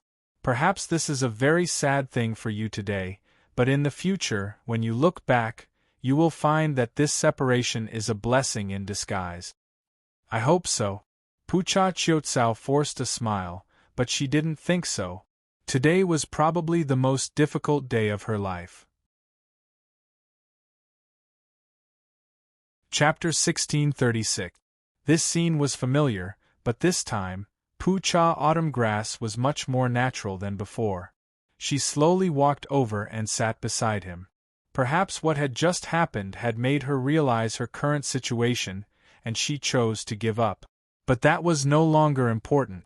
Song Qingshu stretched out his hand to gently wipe away the tears on her face. Pucha Qiutsao's body trembled, but she did not reject him. His hand slid across her youthful face that was filled with collagen, down her slender and soft neck, before landing on her clothes. Since he had given up on the idea of fulfilling her wish, Song Qingshu naturally did not feel conflicted. After all the torment today, it was time for a good rest. When the man's fingers touched her skin, Pucha Autumn Grass's body tensed up, and a layer of goosebumps appeared on the surface of her skin. But on second thought, "I've already been, why should I persist?" So she lowered her head and acquiesced to his actions. Now that he knew the whole story, Song Qingshu naturally would not be as angry as before, and began to use his methods to flirt with the girl. Pucha Autumn Grass had never experienced this before, and soon her eyes became misty. Her body also let down her guard, and she became softer and softer. Now that he had returned to his hometown, his mood was completely different from before. Looking at the young girl's moist red lips, Song Qingshu suddenly felt a little disdainful of himself. Because when he thought about how the young girl was thinking about her fiancé, yet she had no choice but to moan and sing under him, this kind of feeling was extremely satisfying, right? He really had the potential to be a big villain. The next morning, Song Qingshu quietly left. Although he was a little soft-hearted, he was not a good person without principles. He could not give every woman he was related to a status, and with his current identity as Tang Quobian, it was not appropriate for him to get involved with the Pucha family. This time, he had let Pucha father and son go, and he had already given enough bargaining chip. The only thing he could guarantee was that he would secretly take care of her. After the man left, Pucha Qiusher slowly opened her eyes. Although she was tired after a night of torment, how could a young girl fall asleep in such a situation? It was just that she did not know how to face this man, so she pretended to be asleep. "Why does he give me such a familiar feeling, just like the person in my dream?" Pucha Qiuzao mumbled to herself. Song Qingshu's great soul-shifting art was not omnipotent. Although he had erased the memories of that night at the Chuanjin sect, she would often dream of some scenes, and every scene would cause her face to flush red and her body to go limp.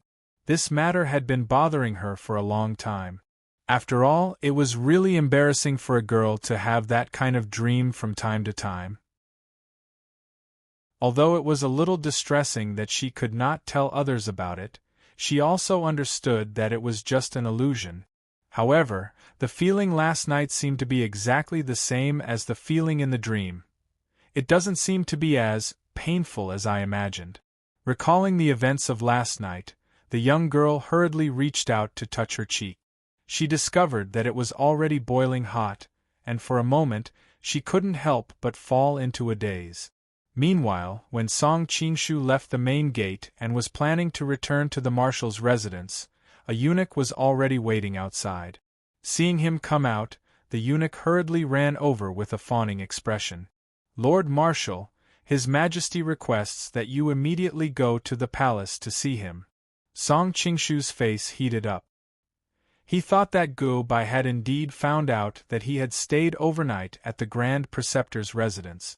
For some reason, Gu Bai was clearly not his wife, but there was a sense of home about her, making him feel as if he had been caught cheating on her by his wife. "How long has eunuch been waiting here?" Song Qingshu asked awkwardly. This servant has been waiting here for 4 hours. The eunuch revealed a dubious expression. Song Qinshu cursed inwardly. You damned eunuch, you've already been castrated, yet you're still so nosy about the affairs of a man and a woman. Be careful that I don't send someone to castrate you again. Why didn't you send someone to inform me? The eunuch cupped his hands in greeting in the direction of the palace. His Majesty has specifically instructed us not to disturb the marshal in advance. We have to let the marshal come out after he has rested enough. This servant has been in the palace for so many years, but has never seen the emperor treat his subjects with such kindness. Marshal is the only one. Automatically ignoring the unceasing flattery of the eunuch, Song Qingshu's heart was incomparably warm. Gubai was clearly jealous, but she was considerate that he had just arrived at Daxing Prefecture after a long journey. She was worried that she would send someone to disturb his rest, so she purposely instructed her subordinates not to disturb him in advance. With a wife like this, what more could a husband ask for? This time, Song Qingshu did not take a carriage. To save time, he rode a horse directly to the palace. The Jin kingdom did not hold court every day. Knowing that the emperor was currently in the imperial study, reading through memorials, he rushed there without any obstructions. Not long after, he arrived at the imperial study. He discovered that other than Gubai, Wanyan Ping, the Purple Dragon Queen, and Taiji Si were all there. He couldn't help but awkwardly greet them. "Hi, good morning, beauties."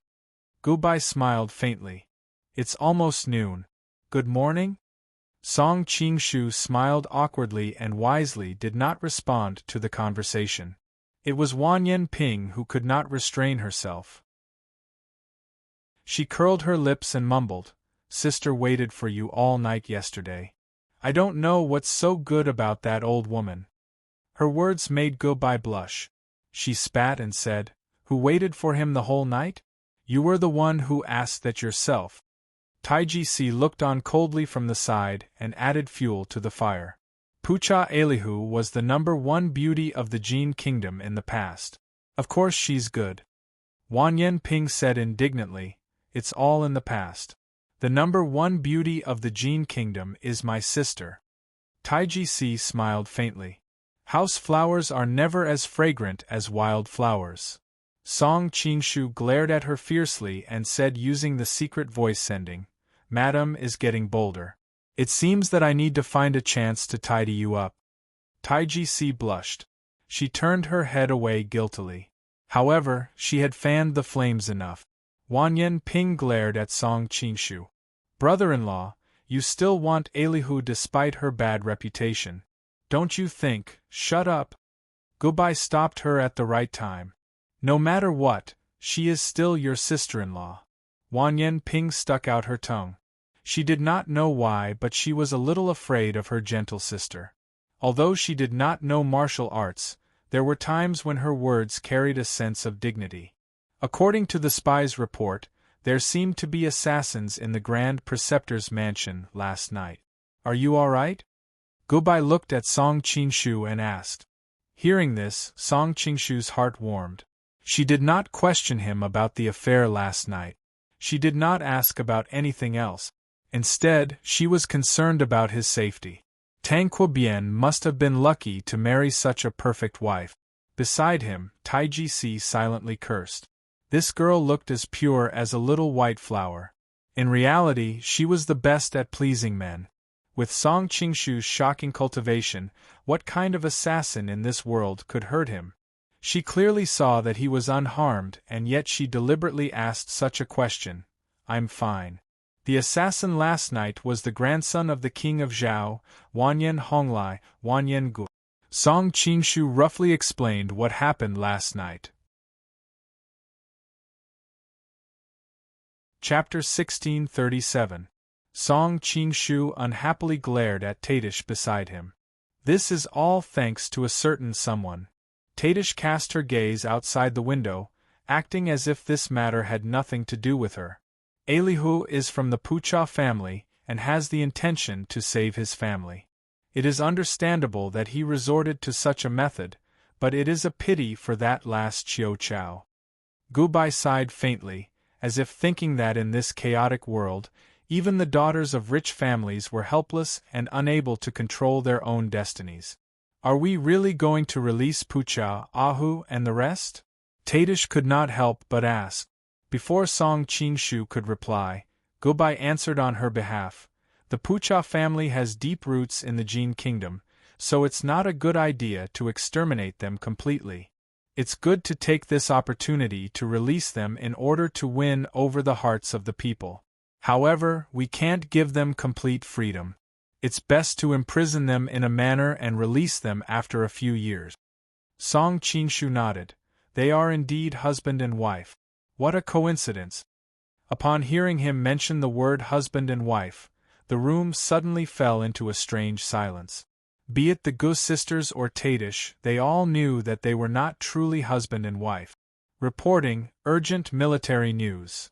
At this moment, the guards outside broke the silence in the room. As the ladies did not disguise themselves, Song Qingshu went out to receive the urgent memorial. What's the situation? Seeing him enter, the ladies asked curiously. After all, urgent reports were of the highest priority. If it was not an absolutely important matter, the punishment for using such a memorial would be severe. I don't know. It seems to be a memorial from Guangzhou.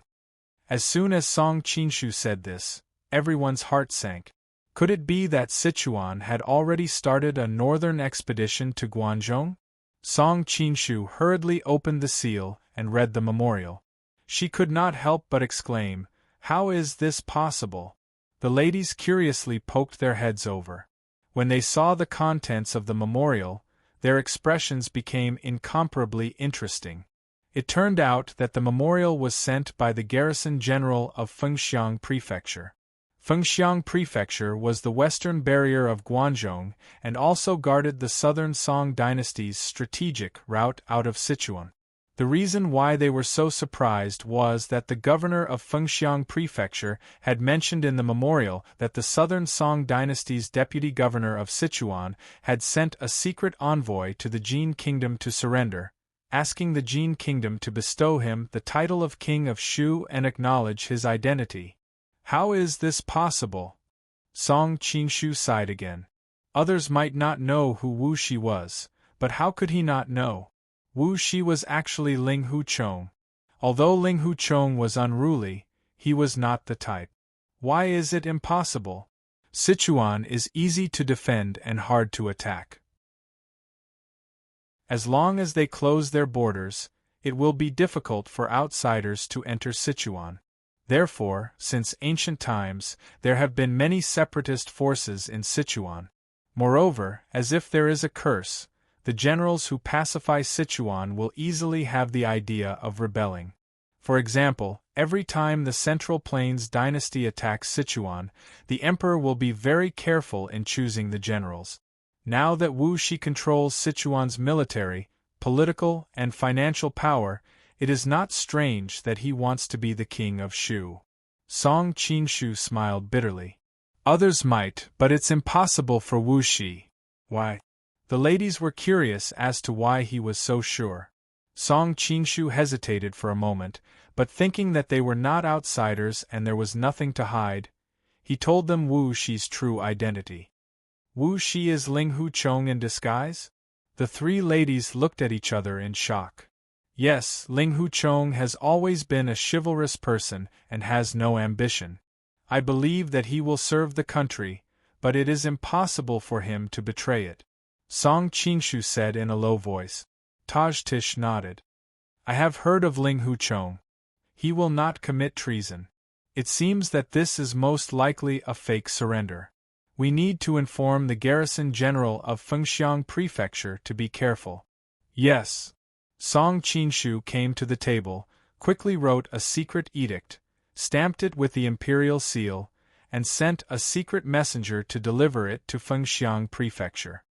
Then why not just announce to the world that Wu Shi is someone else in disguise? Wouldn't the threat in Sichuan be destroyed? Wan Yanping was confused. She was in charge of the laundry yard and had always been good at intelligence and spy work. In her eyes, this was a great opportunity. Song Qingshu replied in a low voice, "In fact, I had thought of this before, but after I met Han Xingzhou, I gave up on the idea. He is an ambitious man, and even if he knows Ling Huchang's identity, he will only make the best of the mistake. As for the Wu family, do they not know that Ling Huchong is not Wu Tianda?" But they still did not say anything. Obviously, they need him to restore the glory of the Wu family. What's more, Ling Huchong is an orphan. At worst, he'll come back to his family. As long as the Wu family acknowledges him, no one else can say anything. But Jia Sherdao won't let go of such a good opportunity. Gubai had been in power for a long time, so he obviously knew the structure of the southern Song dynasty. That's what I find strange. Song Qingshu looked confused. With Jia Sherdao's cautiousness, it's impossible that he didn't investigate Wu Shi, who suddenly appeared out of nowhere. With the intelligence of his subordinates, he should have already found out that Ling Huchong is Wu Shi in disguise. But why hasn't he used this to cause trouble? Jia Sherdao had the official intelligence network, and he also had the secret intelligence network of the Isle of Heroes. In particular, the power of the Isle of Heroes was all-pervasive. They even knew what the leaders of some small sects had for dinner the day before, so how could they not find out Wu Shi's identity? Since he hasn't caused trouble, let's make the situation more complicated. Wan Yanping smiled like a fox. Song Qingshu nodded. That's good. At least we can make them anxious and buy some time. Judging from the current strange situation, it probably wouldn't have much effect, but it was still possible to buy some time. Report. Just then, another urgent message came in from outside. Song Qingshu went out and brought the secret memorial in. When he opened it, he couldn't help but exclaim in surprise, "The defending general of Fengxiang Prefecture has submitted another memorial, saying that Wu Shi has given him the military deployment maps of Xingyuan and De Sanguan." It was no wonder that he was surprised. There were several roads from Bashu to Sichuan, but the best one was Chinsong Road. Desan Pass was in the middle of Chinsong Road. It was a very dangerous place to defend, and it was a very important place for military strategists. Desan Pass was controlled by the southern Song dynasty, and Sengwen was a highland in the northeast of Desan Pass. Together with Desan Pass, they controlled the Sichuan and Shaanxi transportation route. If they wanted to break through Desan Pass, they had to take Sengwen first. If they lost Sengwen, it would be difficult to defend Desan Pass. Now that Wu Shi gave the military deployment maps of these two places to the Jin Kingdom, didn't it mean that he was giving the two northern gates to the Jin Kingdom? Chapter 1638. Independence is impossible. Either Ling Huchong is faking his surrender, or Song Qingshu sank into deep thought. Or something has happened in Sichuan. Something has happened. The women looked at each other, unsure of what he meant. There is too little information to judge. Ping-er arranged for the spies of the laundry brothel to investigate what has happened in Sichuan, especially if Wu Shi is different from usual. Song Qingshu said, "Okay, I will go now." Wan Yanping nodded and turned to leave. "Hey, wait a minute," Song Qingshu called out to her. "There's one more thing. Later, arrange a place for Pucha and Ahu to be placed under house arrest, and then go to the prison to release them." Wan Yanping said with a smile that was not a smile, "You want to do something to make up for taking advantage of Chiu Chao?" Song Qingshu's face darkened. "She is also your good sister. Don't you want to help?" "Chiu Chao did come to find me a few times, but I was worried that I would ruin your plans, so I did not let her go." Wan Yanping sighed. "If I had known that you would let them go in the end, I would have let them go earlier. I could have done Chiu Chao a favor." As she spoke, she sighed and left, leaving the people in the room to look at each other. Song Qingshu's face heated up and he felt somewhat awkward. He quickly changed the topic. "We cannot passively wait for the laundry brothel to investigate. We need to work from two fronts. Send an army to probe and attack. Then we will know if he has really surrendered or is faking it. Who should we send? Right now, Fu Sanzhongyi and Husher Lai Jining are leading the main force of the court to guard Huainan West Road and Dengtang Prefecture. Fu San'anjin is leading an army to confront the Red Coat Army. It is difficult to defend Guangzhou. If we take the initiative to attack, Gubai said with a worried expression. Song Qingshu said with confidence, I already have a suitable candidate in mind. How is the formation of the loyal army that Tajtish asked you to form? Naturally, Tadish knew what was on his mind. She hastily replied, We've already selected several valiant soldiers and promoted several middle-ranking officers. However, we haven't been able to find a suitable commander. Moreover, the entire army hasn't been trained for long. I'm afraid, I've already found a commander. As for the short training time, it's not a problem. Since they're all brave soldiers selected from the army, they naturally can't be trained like ordinary soldiers.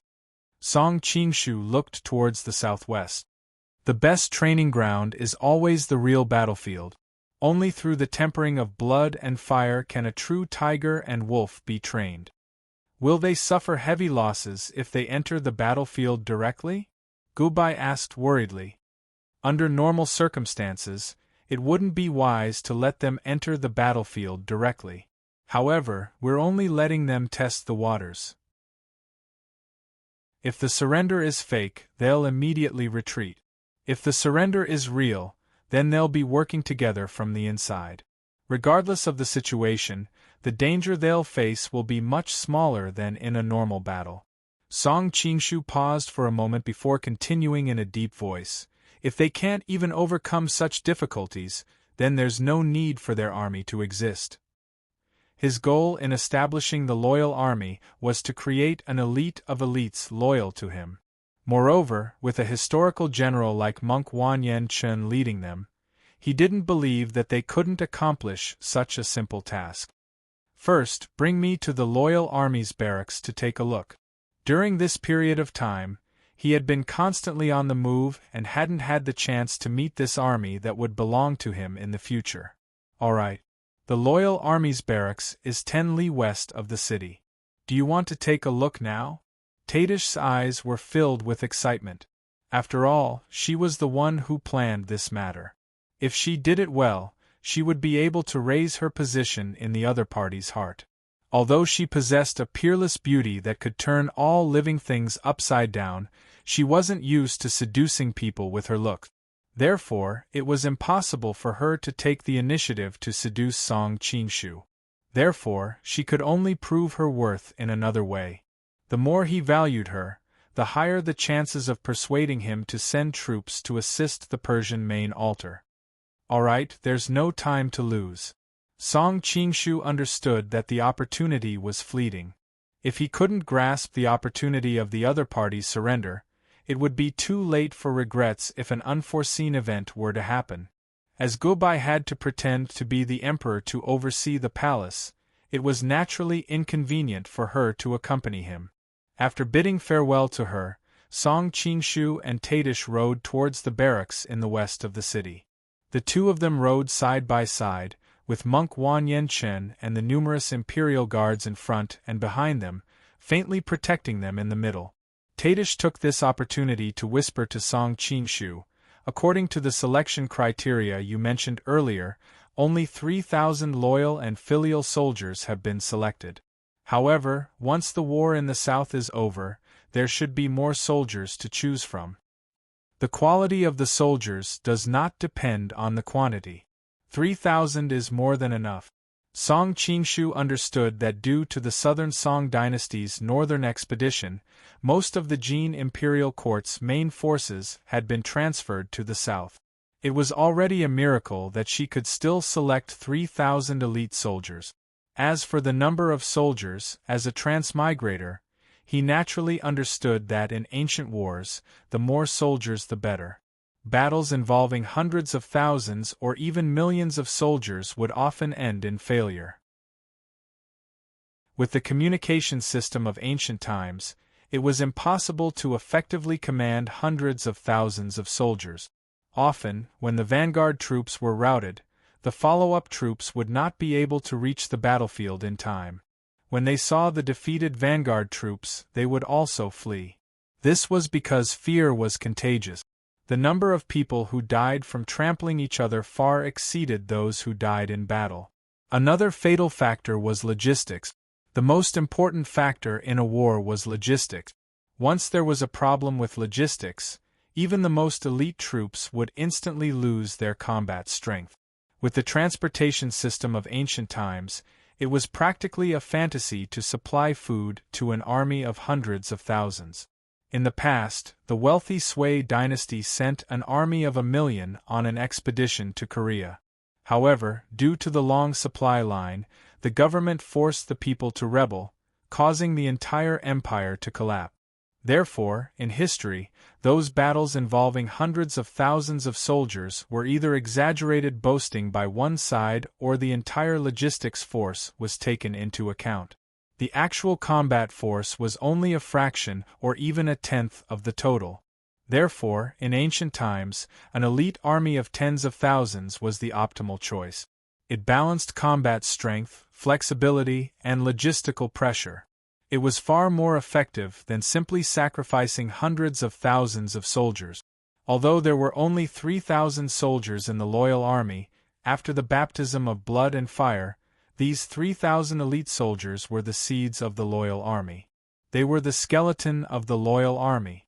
As long as the skeleton remained, the loyal army could expand to several tens of thousands of soldiers at any time without a drop in combat strength.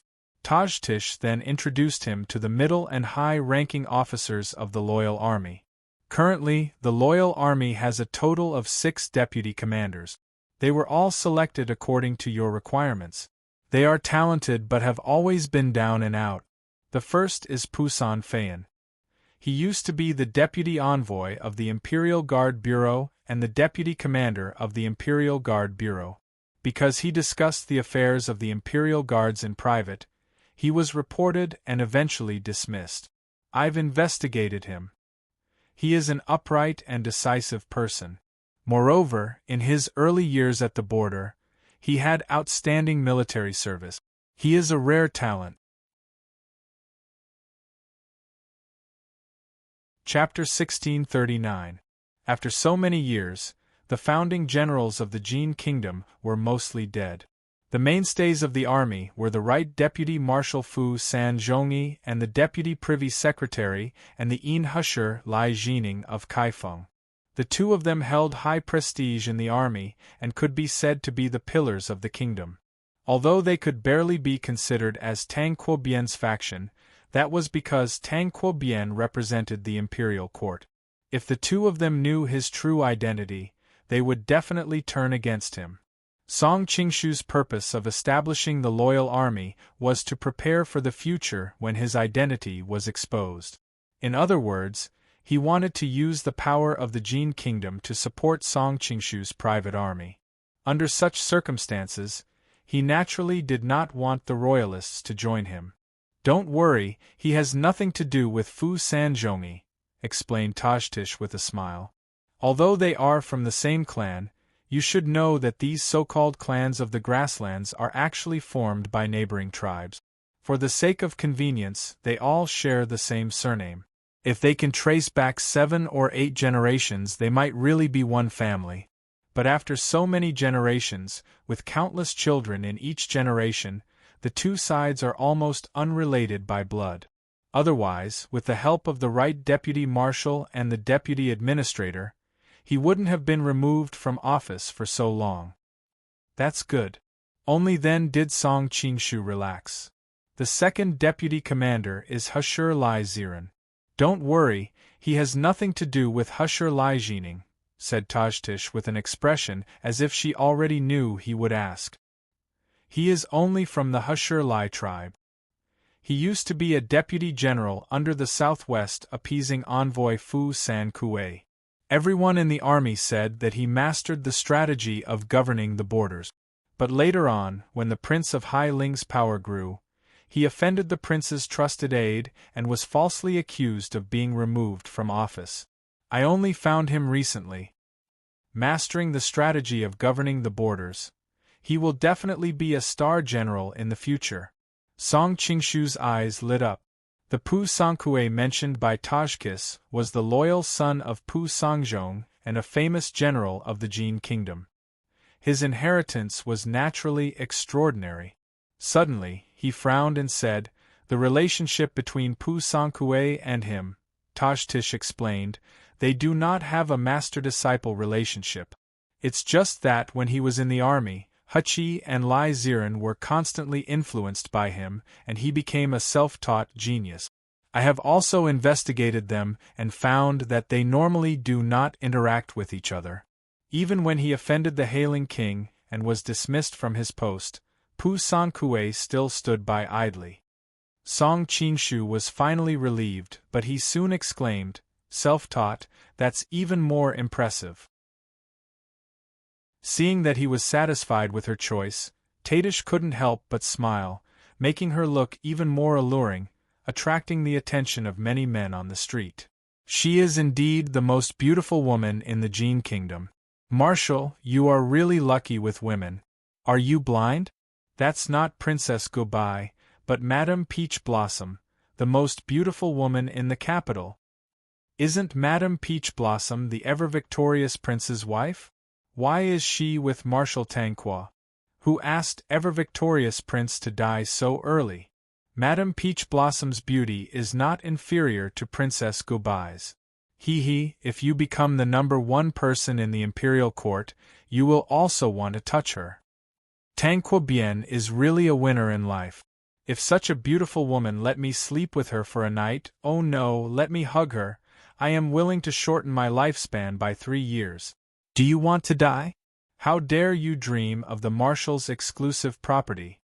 Even though the people on the street deliberately lowered their voices, how could they hide from martial arts experts like Song Qingshu and Tajtish? Tajtish's brows flashed with anger. She casually waved her hand and a few golden flowers silently shot towards the two men. However, her expression quickly changed. She turned around and glared at Song Qingshu. "Why did you stop me?" As it turned out, the golden flowers that she shot out were currently resting on Song Qingshu's palm.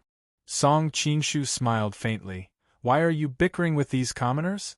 Although their mouths may be cheap, it is not a crime worthy of death." Before his transmigration, he was just an ordinary commoner. Naturally, he could not ignore such actions that treated human life as nothing more than grass. Tajtish snorted coldly. One must know that when she roamed the pugilistic world, she would casually kill the most despicable person she met. Unfortunately, she was no match for him. Otherwise, she would have let him have a taste of her golden flowers. Song Qingshu suddenly asked curiously, "It is reasonable for you to kill the one with the cheap mouth. However, why did you not let his companion off as well? Who told him to say that I am yours?" Tajtish's frosty face suddenly flushed red. She immediately kicked her horse's belly and galloped forward. "Taboo." Song Qingshu smiled happily and hastily chased after her. All right. Let's continue our previous conversation." Tajtish's taut expression relaxed slightly. The third deputy commander, Wanyan Gang, the vice minister of the Ministry of Justice. He has never been convicted of any wrongdoing. However, someone obstructed him during his diplomatic mission to Western Xia, causing him to lose his country's integrity, and was demoted. He has been idling away for the past few years. When I found him, he was wild with joy. What happened to losing his country's integrity? Song Qingshu wasn't curious as to why Tajtish would choose a Ministry of Justice official to be the deputy commander. After all, for an army, the military law office is extremely important in order to ensure strict compliance with orders. This Wanyan Gang had been in the Ministry of Justice for so many years and had never been convicted of any wrongdoing. In the future, when he presides over the military law office of the Loyal Army, He would definitely be able to convince everyone. Tajtish explained, according to the usual practice, envoys sent to Western Xia will receive gifts from the people of Western Xia.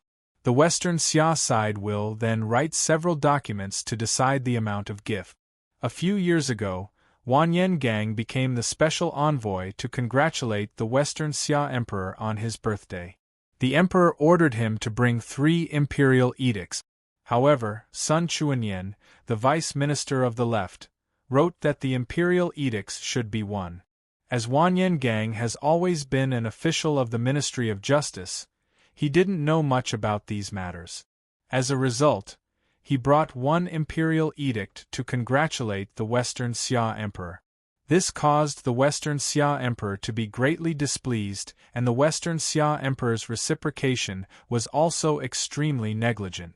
When Wanyan Gang found out about this, he was infuriated. All those involved were investigated. Although Wanyan Gang was innocent as the head envoy, he didn't submit a memorial in advance to correct his mistake. After listening to her explanation, Song Qinshu couldn't help but have a strange expression on his face. This Wanyan Gang is truly an unlucky child. He is indeed quite unlucky. Tajtish couldn't help but smile. The unhappiness caused by the previous 2 had vanished into thin air.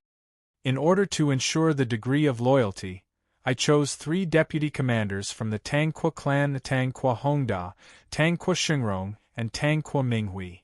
All of them have held military positions in the past but have never been promoted or demoted. However, they are all capable talent. Among them, Tangqua Hongda is good at defense, Tangqua Xingrong is good at archery, and Tangqua Minghui is good at ambushing.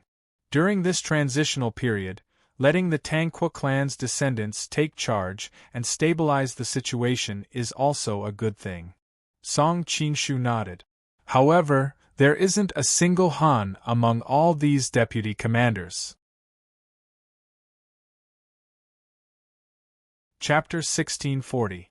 Pay more attention to this aspect in the future and strive for Han officers to make up half of the officers. Although Song Qinshu could use various methods to train these people to obey his orders, if they were all female enlightened beings, it would be hard to guarantee that there wouldn't be a commotion when they find out about his identity.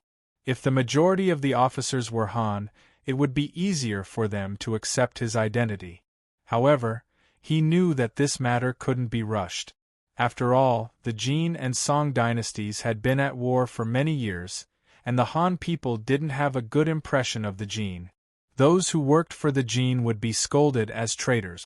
Under such circumstances, the truly talented Han people naturally wouldn't become officials.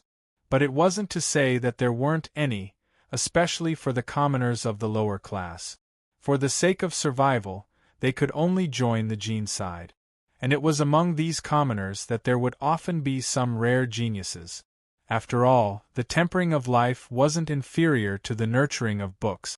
All right, I'll pay attention to it in the future. Tadish wasn't a fool and quickly guessed his worries. She understood that it was indeed necessary to increase the number of Han people. Right, did anyone from the Pucha clan get selected? Song Qinshu suddenly asked curiously.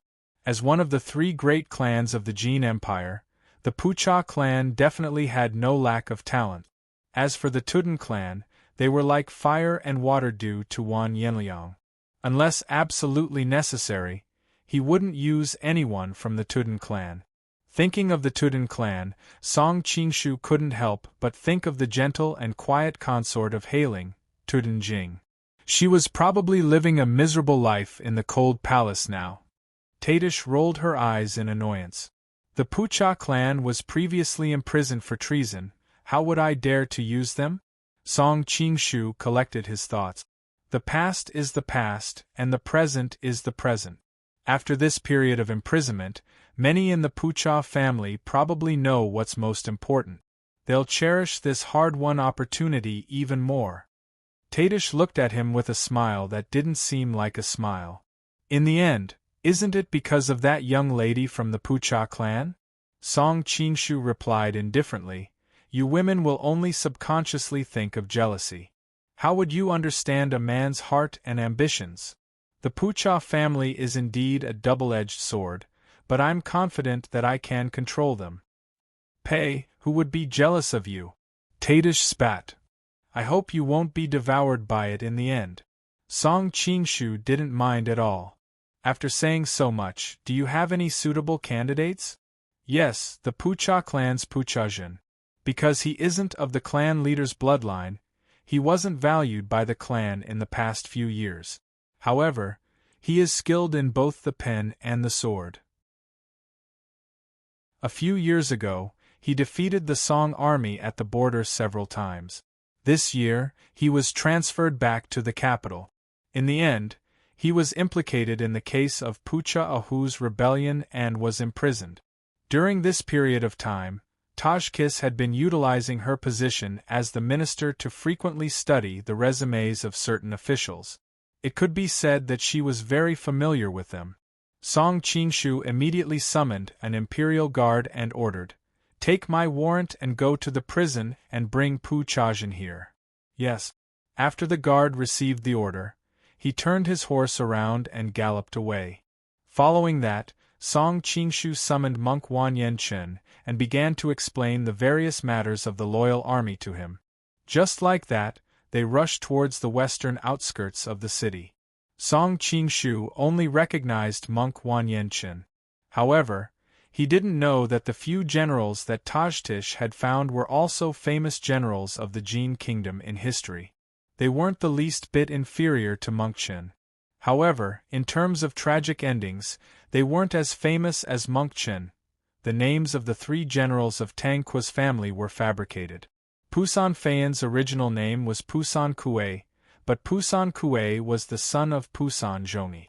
It wasn't appropriate to add him to the loyal army in this book, so he was given a different name. The others were all famous generals of the Jin kingdom. At this time, in the Grand Preceptor's residence, Wanyan Zhongjie was consoling Pucha Qiucao in her room. Pucha Qiucao only responded intermittently, clearly having a lot on her mind. Suddenly, Pucha Elihu returned in high spirit. Good news, good news. Unfortunately, Pucha Qiucao's expression didn't change in the slightest. It was indeed difficult for her to be interested in anything now. Beside her, Wanyan Zhongjie sighed inwardly, but still cooperated and asked, "Mother, what's the good news?" Pucha Elihu smiled and said, "Big brother, Shi Jie, and the others have been released from the imperial prison." Pucha Qiucao finally turned her head and said with some disbelief, "My father and the others have really been released?" Yes, not long ago, Wanyan Ping went to the imperial prison to read out the imperial edict. Pucha Elihu pulled over a stool and sat down. Sometimes, I can't help but admire Song. Ahem, Tangqua Bien for being a man of his word. He's not the kind of irresponsible person who eats up everything. Pucha Qiucao's face instantly turned red. She was actually in the most awkward position in this matter. Now that she was being teased like this, how could a little girl like her bear it? Mother, Wanyan Zhongjie couldn't bear to watch any longer. He rolled his eyes at his mother. Pucha Elihu smiled slightly. Who told you to keep a straight face all day? You look like you're about to escape into seclusion, so I had to find something to provoke you. But there's something I need to explain first. Even though your father and brother have been released from the imperial prison, they haven't obtained complete freedom. Instead, they'll be placed under house arrest in a residence. Pucha Qiucao finally spoke. As long as they can be released safely, I'm satisfied. I don't have any extravagant hopes for anything else. What a sensible girl. Pucha Elihu sighed inwardly. He then explained, Qiucao, you don't have to worry too much. Big Brother was the one who led the rebellion, so he won't be released so quickly. However, he won't be under house arrest for life either. After a few years, he should be able to obtain complete freedom. And I just received news that that person has used Pucha Chajin to join the loyal army. Although Pucha Elihu knew of Song Qingshu's identity, it wasn't convenient for him to reveal it to Qiucao. At the same time, he wasn't used to calling him Tang Quobian, so he could only refer to him as that person. Although Pucha Chajin isn't a direct descendant of the clan leader, she's still a member of the Pucha clan. It's clear that there's hope for the clan to rise again in the future. Chiozao, come to think of it, you single-handedly saved the fate of the entire clan. Auntie, you praise me too much. Pucha Chiozao lowered her head shyly. I really have to thank you this time, Auntie. Pucha Chiozao smiled awkwardly. What are you thanking me for? In the end, you still had to rely on yourself. Plus, that person likes you. Chapter 1641. On the other side, Song Qingshu and Tadish had already arrived at the camp of the loyal army west of the city. Just as they arrived at the entrance, they saw two armies in the midst of a battle. The attacks from one side were like a tidal wave, wave after wave of attacks, intensifying with each passing moment.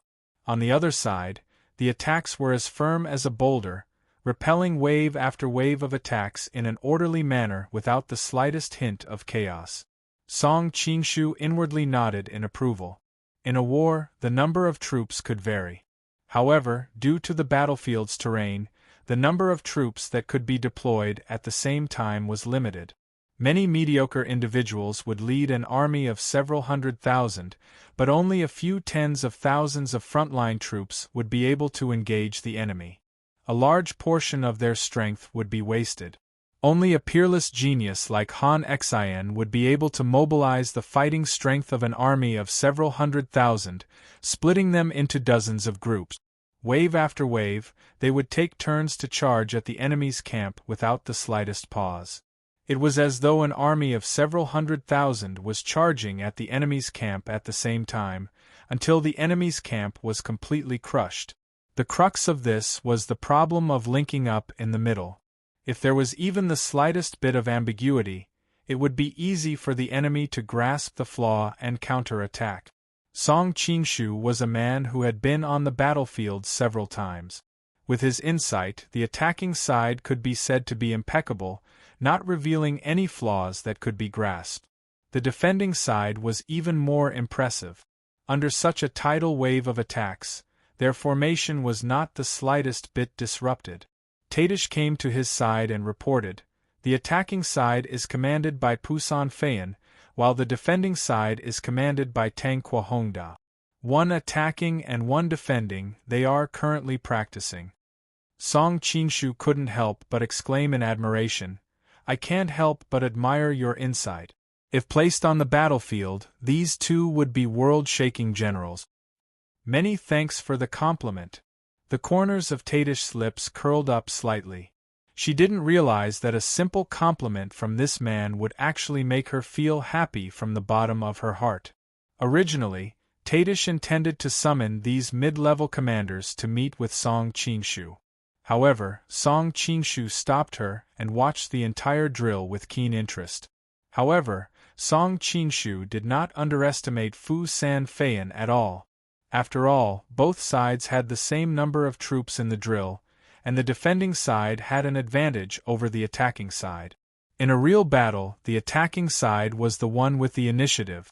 They would look for a suitable opportunity to strike, and at the same time, they would not give the defending side a fair fight. Usually, they would surround and annihilate the defending side in a short period of time. When the drill was over, Tadish summoned the high-ranking military officers to the main tent. Unaware that the present Tang Quobian was no longer the Tang Quobian of the past, the high-ranking military officers still bowed and saluted him respectfully. After all, every single one of them was in dire straits previously. If not for Tang Quobian making an exception and promoting them, they would still be at the bottom of the hierarchy. Therefore, this show of respect and gratitude was genuine. As these people paid their respects to Song Qingshu, Tadish secretly introduced their names to him through telepathy, allowing him to match their names with the information in his mind. This way, he wouldn't be exposed if he mistook them for someone else.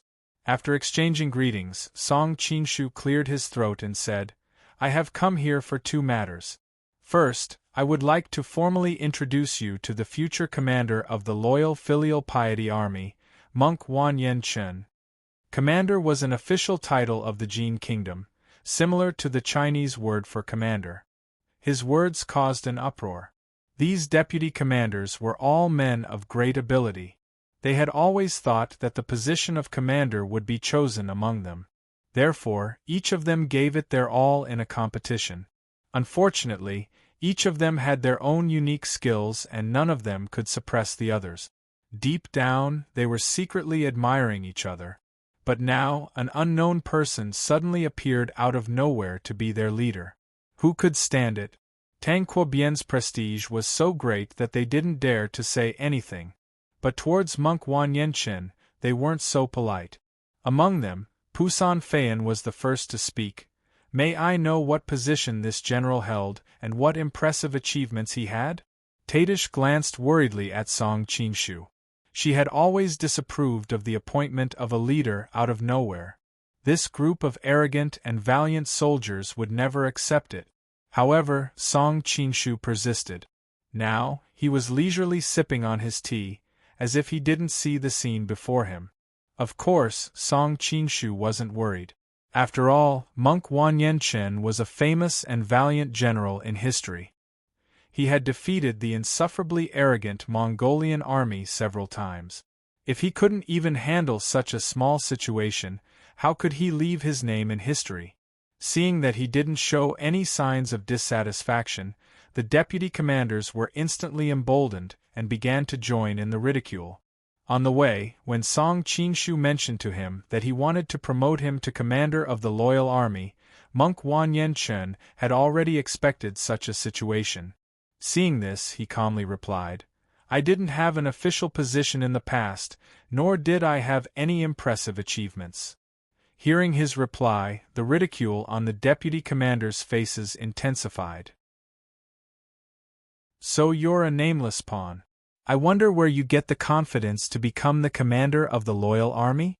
Seeing that you're tall and sturdy, we can make an exception and take you in as a small soldier. Monk Wan Yenchen snorted coldly and took a step forward. His whole body was like a mountain pressing down on them. Even the six of you together are no match for me. Arrogant to the extreme. The deputy commanders had long been displeased with him. Among them, Tang Quominghui was the first to lose control and immediately threw a punch at Monk Wanyan. Song Qinshu watched calmly from the sidelines. According to Tadish's introduction, Tang Quominghui was an expert in surprise attacks. In history, generals who were experts in surprise attacks, such as Chang Yuchen and Xiahou Yuan, were all hot-tempered and impetuous people. Naturally, Tang Quominghui was no exception. However, he could be considered a meticulous person. Most likely, he thought that since he was from the Tang Kwa clan, he wouldn't receive any substantial punishment even if he were to be reprimanded. Tang Quominghui's martial arts were considered decent. It was a pity that he didn't know that Monk Wan Yenchen was born with godly strength. Facing his opponent's punch, Monk Wan Yenchen didn't even raise his hand. Instead, he leaned to the side and evaded the punch. Tang Quominghui instantly felt as if he had been hit by a ferocious beast. He was sent flying far away and fell to the ground. For a moment, his blood and qi were in turmoil and he couldn't get up. Tang Kwa Hongdao and Tang Kwa Xingrong had always been on the same side as Minghui. Seeing this, they attacked Monk Wan Yenchen from the left and right respectively. Monk Wan Yenchen remained motionless, allowing the two to grab him from the left and right. Tang Kwa Hongda and Tang Kwa Xingrong exerted their strength together, planning to throw their opponent to the ground to take revenge for their friend. Unfortunately, when they threw their opponent, he didn't even budge an inch. The two of them didn't hold back anymore. Their faces were as red as pig's liver. Unfortunately, Monk Wan Yenchen stood there like a boulder. Fu San Fei Han and Hushi Lai Ziren looked at each other. Just a moment ago they had the mentality of watching a show. But now they could tell that the opponent's martial arts were far superior to theirs. If Tang Kwa Hongdao and Hushi Lai Ziren were defeated, it would be pointless for them to attack. Although the few of them usually fought fiercely, they were still a loyal army. Thus, they attacked each other at the same time. This time, monk Wan Yenchen finally made his move. He stretched out his huge palms and grabbed the opponent's fist. Fu Sanfei Han and Heshi Lai Ziren felt as if their fists were being clamped by a vice. They couldn't advance or retreat even if they wanted to. Chapter 1642. The deputy commanders wished there was a hole in the ground where they could hide after losing 5 against 1. Of course, there were some who were unconvinced. For example, Tang Kuo Xingrong mumbled, "What's so great about brute force? If I had a bow and arrow, I could turn you into a porcupine in a few breaths." Although the others didn't say anything, it was obvious that they were unconvinced. Many of them believed that if they had weapons, they wouldn't have lost. Song Qinshu said, "You're a man. If you lose, you lose. Why do you have so many excuses? Do you think your enemies will reason with you on the battlefield?" Because they were from Tang Kuo's family, he wasn't worried about scolding them. He also took the opportunity to teach the others a lesson. As expected, after hearing his reprimand, the others all revealed embarrassed expressions. Of course, there were still some who were unconvinced. For example, Fu Sanfei Han said, "As a general, you can't just rely on brute force. Everyone in the loyal army is the cream of the crop. If you don't know how to lead troops into battle, who would listen to you as a commander?" Wan Yenchen finally said, "During the drill, you were the one who commanded the offense, right? So what if I was?" Fu Sanfei Han's face flashed with pride.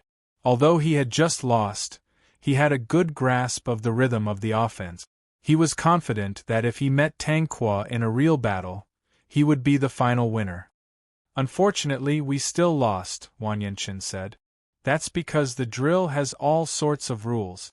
When the opponent has the same number of soldiers, the offense is already at a disadvantage. Do you understand?" Fu Sanfei Han was enraged that his expertise was being questioned. At this moment, Song Qingshu's eyes were filled with curiosity. Monk Wan Yenchen said calmly, "Just now there was a pattern to your commands. Wave after wave of attacks, although each wave was stronger than the last, it allowed the defenders to be mentally prepared. If I were the one in command, I wouldn't have increased the intensity of the offense. Instead, I would have made the offense stronger and weaker at times. I would have made it hard for the defense to anticipate, and then suddenly give them a fatal blow. Fists only hurt when you retract them first and then throw them out." His words made everyone's eyes light up. Even though they had not practiced it, everyone present was a veteran of the battlefield. Naturally, they knew that the attack rhythm he described was more useful and would most likely be able to break through the defensive camp. Song Qingshu nodded to himself. As expected of a famous general who left his name in history, he was indeed extraordinary. Now, it seems that no one has any objections to monk Wan Yenchen being the commander of the loyal army, right? The deputy commanders looked at each other. Although they were still unconvinced, they were much more accepting of it than before. "Yes, oh that's right. Let me introduce you to another deputy commander, Pu Chazhen. He defeated the Song nation's army at the borders several times in the past." Song Qingshu beckoned to someone outside the tent. A man with a tired expression but a pair of bright eyes walked in. It turned out that during the time they were sparring with monk Wan Yenchen, the Imperial Guards had already brought Pu Chazhen over. After all, she had just been released from prison, so it was inevitable that she looked a little down and out. "I've heard of his name." Pu Chazhen was different from monk Wan Yenchen. He had been stationed at the southern border for a few years and was considered somewhat famous in the army. The other deputy commanders had more or less heard of his name. "Greetings, everyone." Pu Chazhen cupped his hands and greeted everyone. Finally, he bowed to Song Qingshu and said, "Sinner Pu Chazhen greets Lord Marshal." Song Qingshu stepped forward and helped him up. You were just innocently implicated. What crime did you commit? Don't mention what happened in the past anymore. In the future, do your best in the loyal army. At least I didn't let you out in vain. Thank you, Marshal. Pu Chaojun looked at the man in front of him with complicated emotions. Originally, he had been imprisoned because of Marshal Wan Yanchen. However, he understood that he could not blame Marshal Wan Yanchen for this. Anyone else would have done the same. He had originally thought that he would spend the rest of his life in prison. Who would have thought that a decree would suddenly come down today that not only would he be absolved of his crimes, but he would also be promoted to the position of deputy commander of the loyal army. Everyone in the capital knew that the loyal army was a powerful army that no one dared to approach. Many princes and nobles wanted to send their sons into the loyal army to be ordinary soldiers, but they were unable to do so. Although he was a member of the Pu Chaojun family, he had not enjoyed the slightest bit of kindness from the family head. Instead, he had been implicated. Now that Tang Quobian had disregarded his former enmity and promoted him, even giving him an incomparably bright future, he felt as if he had fallen into a dream. Seeing how excited he was, Song Qingshu patted him on the shoulder and said to the others with a smile, "He's a newcomer after all, and he just went through prison. In the future, you guys should help him with the matters of the loyal army." Everyone nodded in agreement. Song Qingshu then continued, "I mentioned that I came here for two matters. Now I will introduce the second matter to everyone. During this period of time, everyone in the loyal army has been receiving the highest salary in the army and eating the best meat every day. Countless people in the army have expressed their dissatisfaction to me. Why are you guys receiving the best treatment? So now, you need to prove your worth." The few deputy commanders were already filled with anger because they had lost to monk Wan Yanchen previously. Now that they were provoked like this, all of them were extremely excited.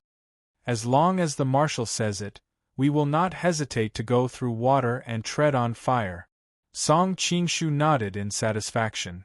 Now that the southern Song dynasty is about to launch a northern expedition, there is no need to worry about the right deputy marshal and the privy emissary overseeing the south. However, the western Sichuan is beginning to stir. So, I have decided to send the loyal army tomorrow to take down Daisen Pass and Xingyuan. This will cut off Sichuan's gateway to Sichuan. We will not let you down. The group of people had been down and out in the bureaucracy for so long that they had long wanted to make a name for themselves. Now they were all like starving wolf cubs. Song Qingshu was very satisfied with their enthusiasm. He then continued, "The loyal army has only been established for a short period of time. There is not enough time for us to do too much training. We can only train by fighting on the battlefield. The difficulties involved in this can only be overcome by everyone working together." The commanders nodded solemnly. They were also aware of the huge risks involved. If their subordinates were ordinary soldiers, they would have given up long ago when they heard that they were going to train by fighting. After all, in the past thousands of years, only a freak like Han Xian had been able to train a motley crew of peasants into elite soldiers in such a short period of time. But now that the loyal army was made up of elites from the various armies, they had the confidence to give it a try. Song Qingshu returned to the marshal's seat and slowly said, "I have never interfered with the daily training of the loyal army. But there is only one principle that you must follow." Chapter 1643. Song Qingshu said meaningfully, "That is to strictly obey orders." The generals secretly heaved a sigh of relief. They thought it was some difficult requirement. For any elite troop, strict obedience was the most basic requirement. He knew that they did not understand his point, so he continued, "Don't think that it's easy. What I'm asking for isn't a simple order. I want you to ensure that the loyal army will carry out every order of mine, no matter how ridiculous it is. If you can't do this, don't blame me for being merciless. Yes. Everyone's heart skipped a beat. Wang Yanchen, who was well versed in both the pen and the sword, thought more. He had read the story of how Hun Nu Maodun trained his soldiers. He wanted his soldiers to shoot wherever he wanted them to, and those who didn't would be executed. In the end, he first shot his beloved horse, then his beloved concubine, and finally trained his soldiers to obey his every command. Finally, he shot his arrow at the great Khan's father. Could it be that the marshal is disloyal? Wang Yanchen's heart skipped a beat, but he quickly suppressed this thought. After all, everything he had was given to him by the marshal, so he naturally had to go through fire and water for him. Moreover, he was now deeply branded with the marshal's mark. If the marshal were to fall in the future, he and his men would also die without a burial ground. Everyone's interests were tied together, so they naturally had to do their best to serve him. Following that, Song Qingshu explained the various plans after arriving at Fengxiang Prefecture in detail to the generals. As for the matter of Wu Shi surrendering in secret, he did not tell them in order to keep it a secret. He only revealed it to monk Wang Yanchen and asked them to inform the deputy commanders before attacking Shang Yuan and De San Guan. When Song Qingshu and Tajtish came out of the barracks, the sky was already dark. As they rode side by side, Tajtish couldn't help but sigh. I thought my foresight was pretty good, but it's still worlds apart from yours. That Wang Yanchen wasn't famous before, but I didn't expect him to be well versed in both the pen and the sword. I can foresee that he will be a famous general whose name shakes the world in the future. I don't know how you picked him at a glance. Song Qingshu smiled. It's a secret. He couldn't possibly tell her that he had an omniscient cheat because he was a transmigrator. Seeing that he did not speak, Tajkis secretly snorted, pretending to be profound. It's getting late. Let's eat together later, Song Qingshu said with a smile. Tajtish's heart was stirred. Feigning indifference, she asked, "Where are we going to eat?" "Of course we're going to the palace. We haven't eaten together since we came back." Thinking of goodbye, Song Qingshu felt a tinge of guilt, especially since he had fooled around at the Grand Preceptor's residence the night before. He couldn't help but feel like he had let his wife down. "The sisters are waiting for you. I won't join in the fun." Tadish immediately corrected herself. Song Qingshu was startled. "We're all on the same side now. There's no need to be so formal." Tajtish spat. "Who's on the same side as you?" Seeing that he still wanted to persuade her, she immediately added, "I really don't want to go. Going to the palace for half a day, and then having to return to the marshal's mansion in the end, that would take up too much time. I still have to deal with the backlog of government affairs during this period of time. I can't be as relaxed as you, who just leaves everything to do." Song Qingshu chuckled and said, "You can also stay in the palace for the night." Looking at his ambiguous expression, how could Tajtish not know what he was up to? "Pay you wish." Song Qingshu understood that with her arrogance, she would never lower herself to stay the night in the palace. Retracting his playful smile, he sternly said, "I have to thank you for handling the massive amount of government affairs and managing the imperial court in order. Don't thank me. It's not just me. Goodbye and the others shared half of it." Besides, a hint of worry flashed across Tajtish's face. "Helping you is also helping myself. I don't think little Zhao will be able to hold on much longer." Hearing this, Song Qingshu sunk into silence. Once the Mongols sweep through the western countries, the calamity will begin in the central plains. Sensing the heavy atmosphere, Tajtish spoke, "Let's not talk about this to dampen your spirits. I shall return to the residence first. Enjoy your beautiful evening." Finishing, she did not wait for him to urge her to stay and immediately spurred her horse to leave. A trace of doubt flashed across Song Qingshu's eyes. Such a tone was completely unlike Tajtish's usual character. Could it be that she was jealous? Of course, this thought was fleeting. After all, it was even more absurd to think that the Purple Dragon Queen would be jealous of him. At the end of the day, Both parties only had a cooperative relationship based on mutual benefit. Seeing that Song Qinshu had returned, Gubai, who was resting her chin on one hand and holding a memorial in the other, could not help but be overjoyed. "You're back," Song Qinshu teased. "So you didn't want me to return?" "Of course not." Gubai directly threw down the memorial and ran over to take the coat for him, like a little wife. She had already returned to her women's clothes at this time. A light blue belt was gently tied around her slender waist, making her figure look even more graceful and alluring. Now that they were in the inner palace, there was naturally no need to disguise himself. Song Qinshu was about to remove his mask when Gu Bai subconsciously pressed his hand down. Her voice was filled with panic.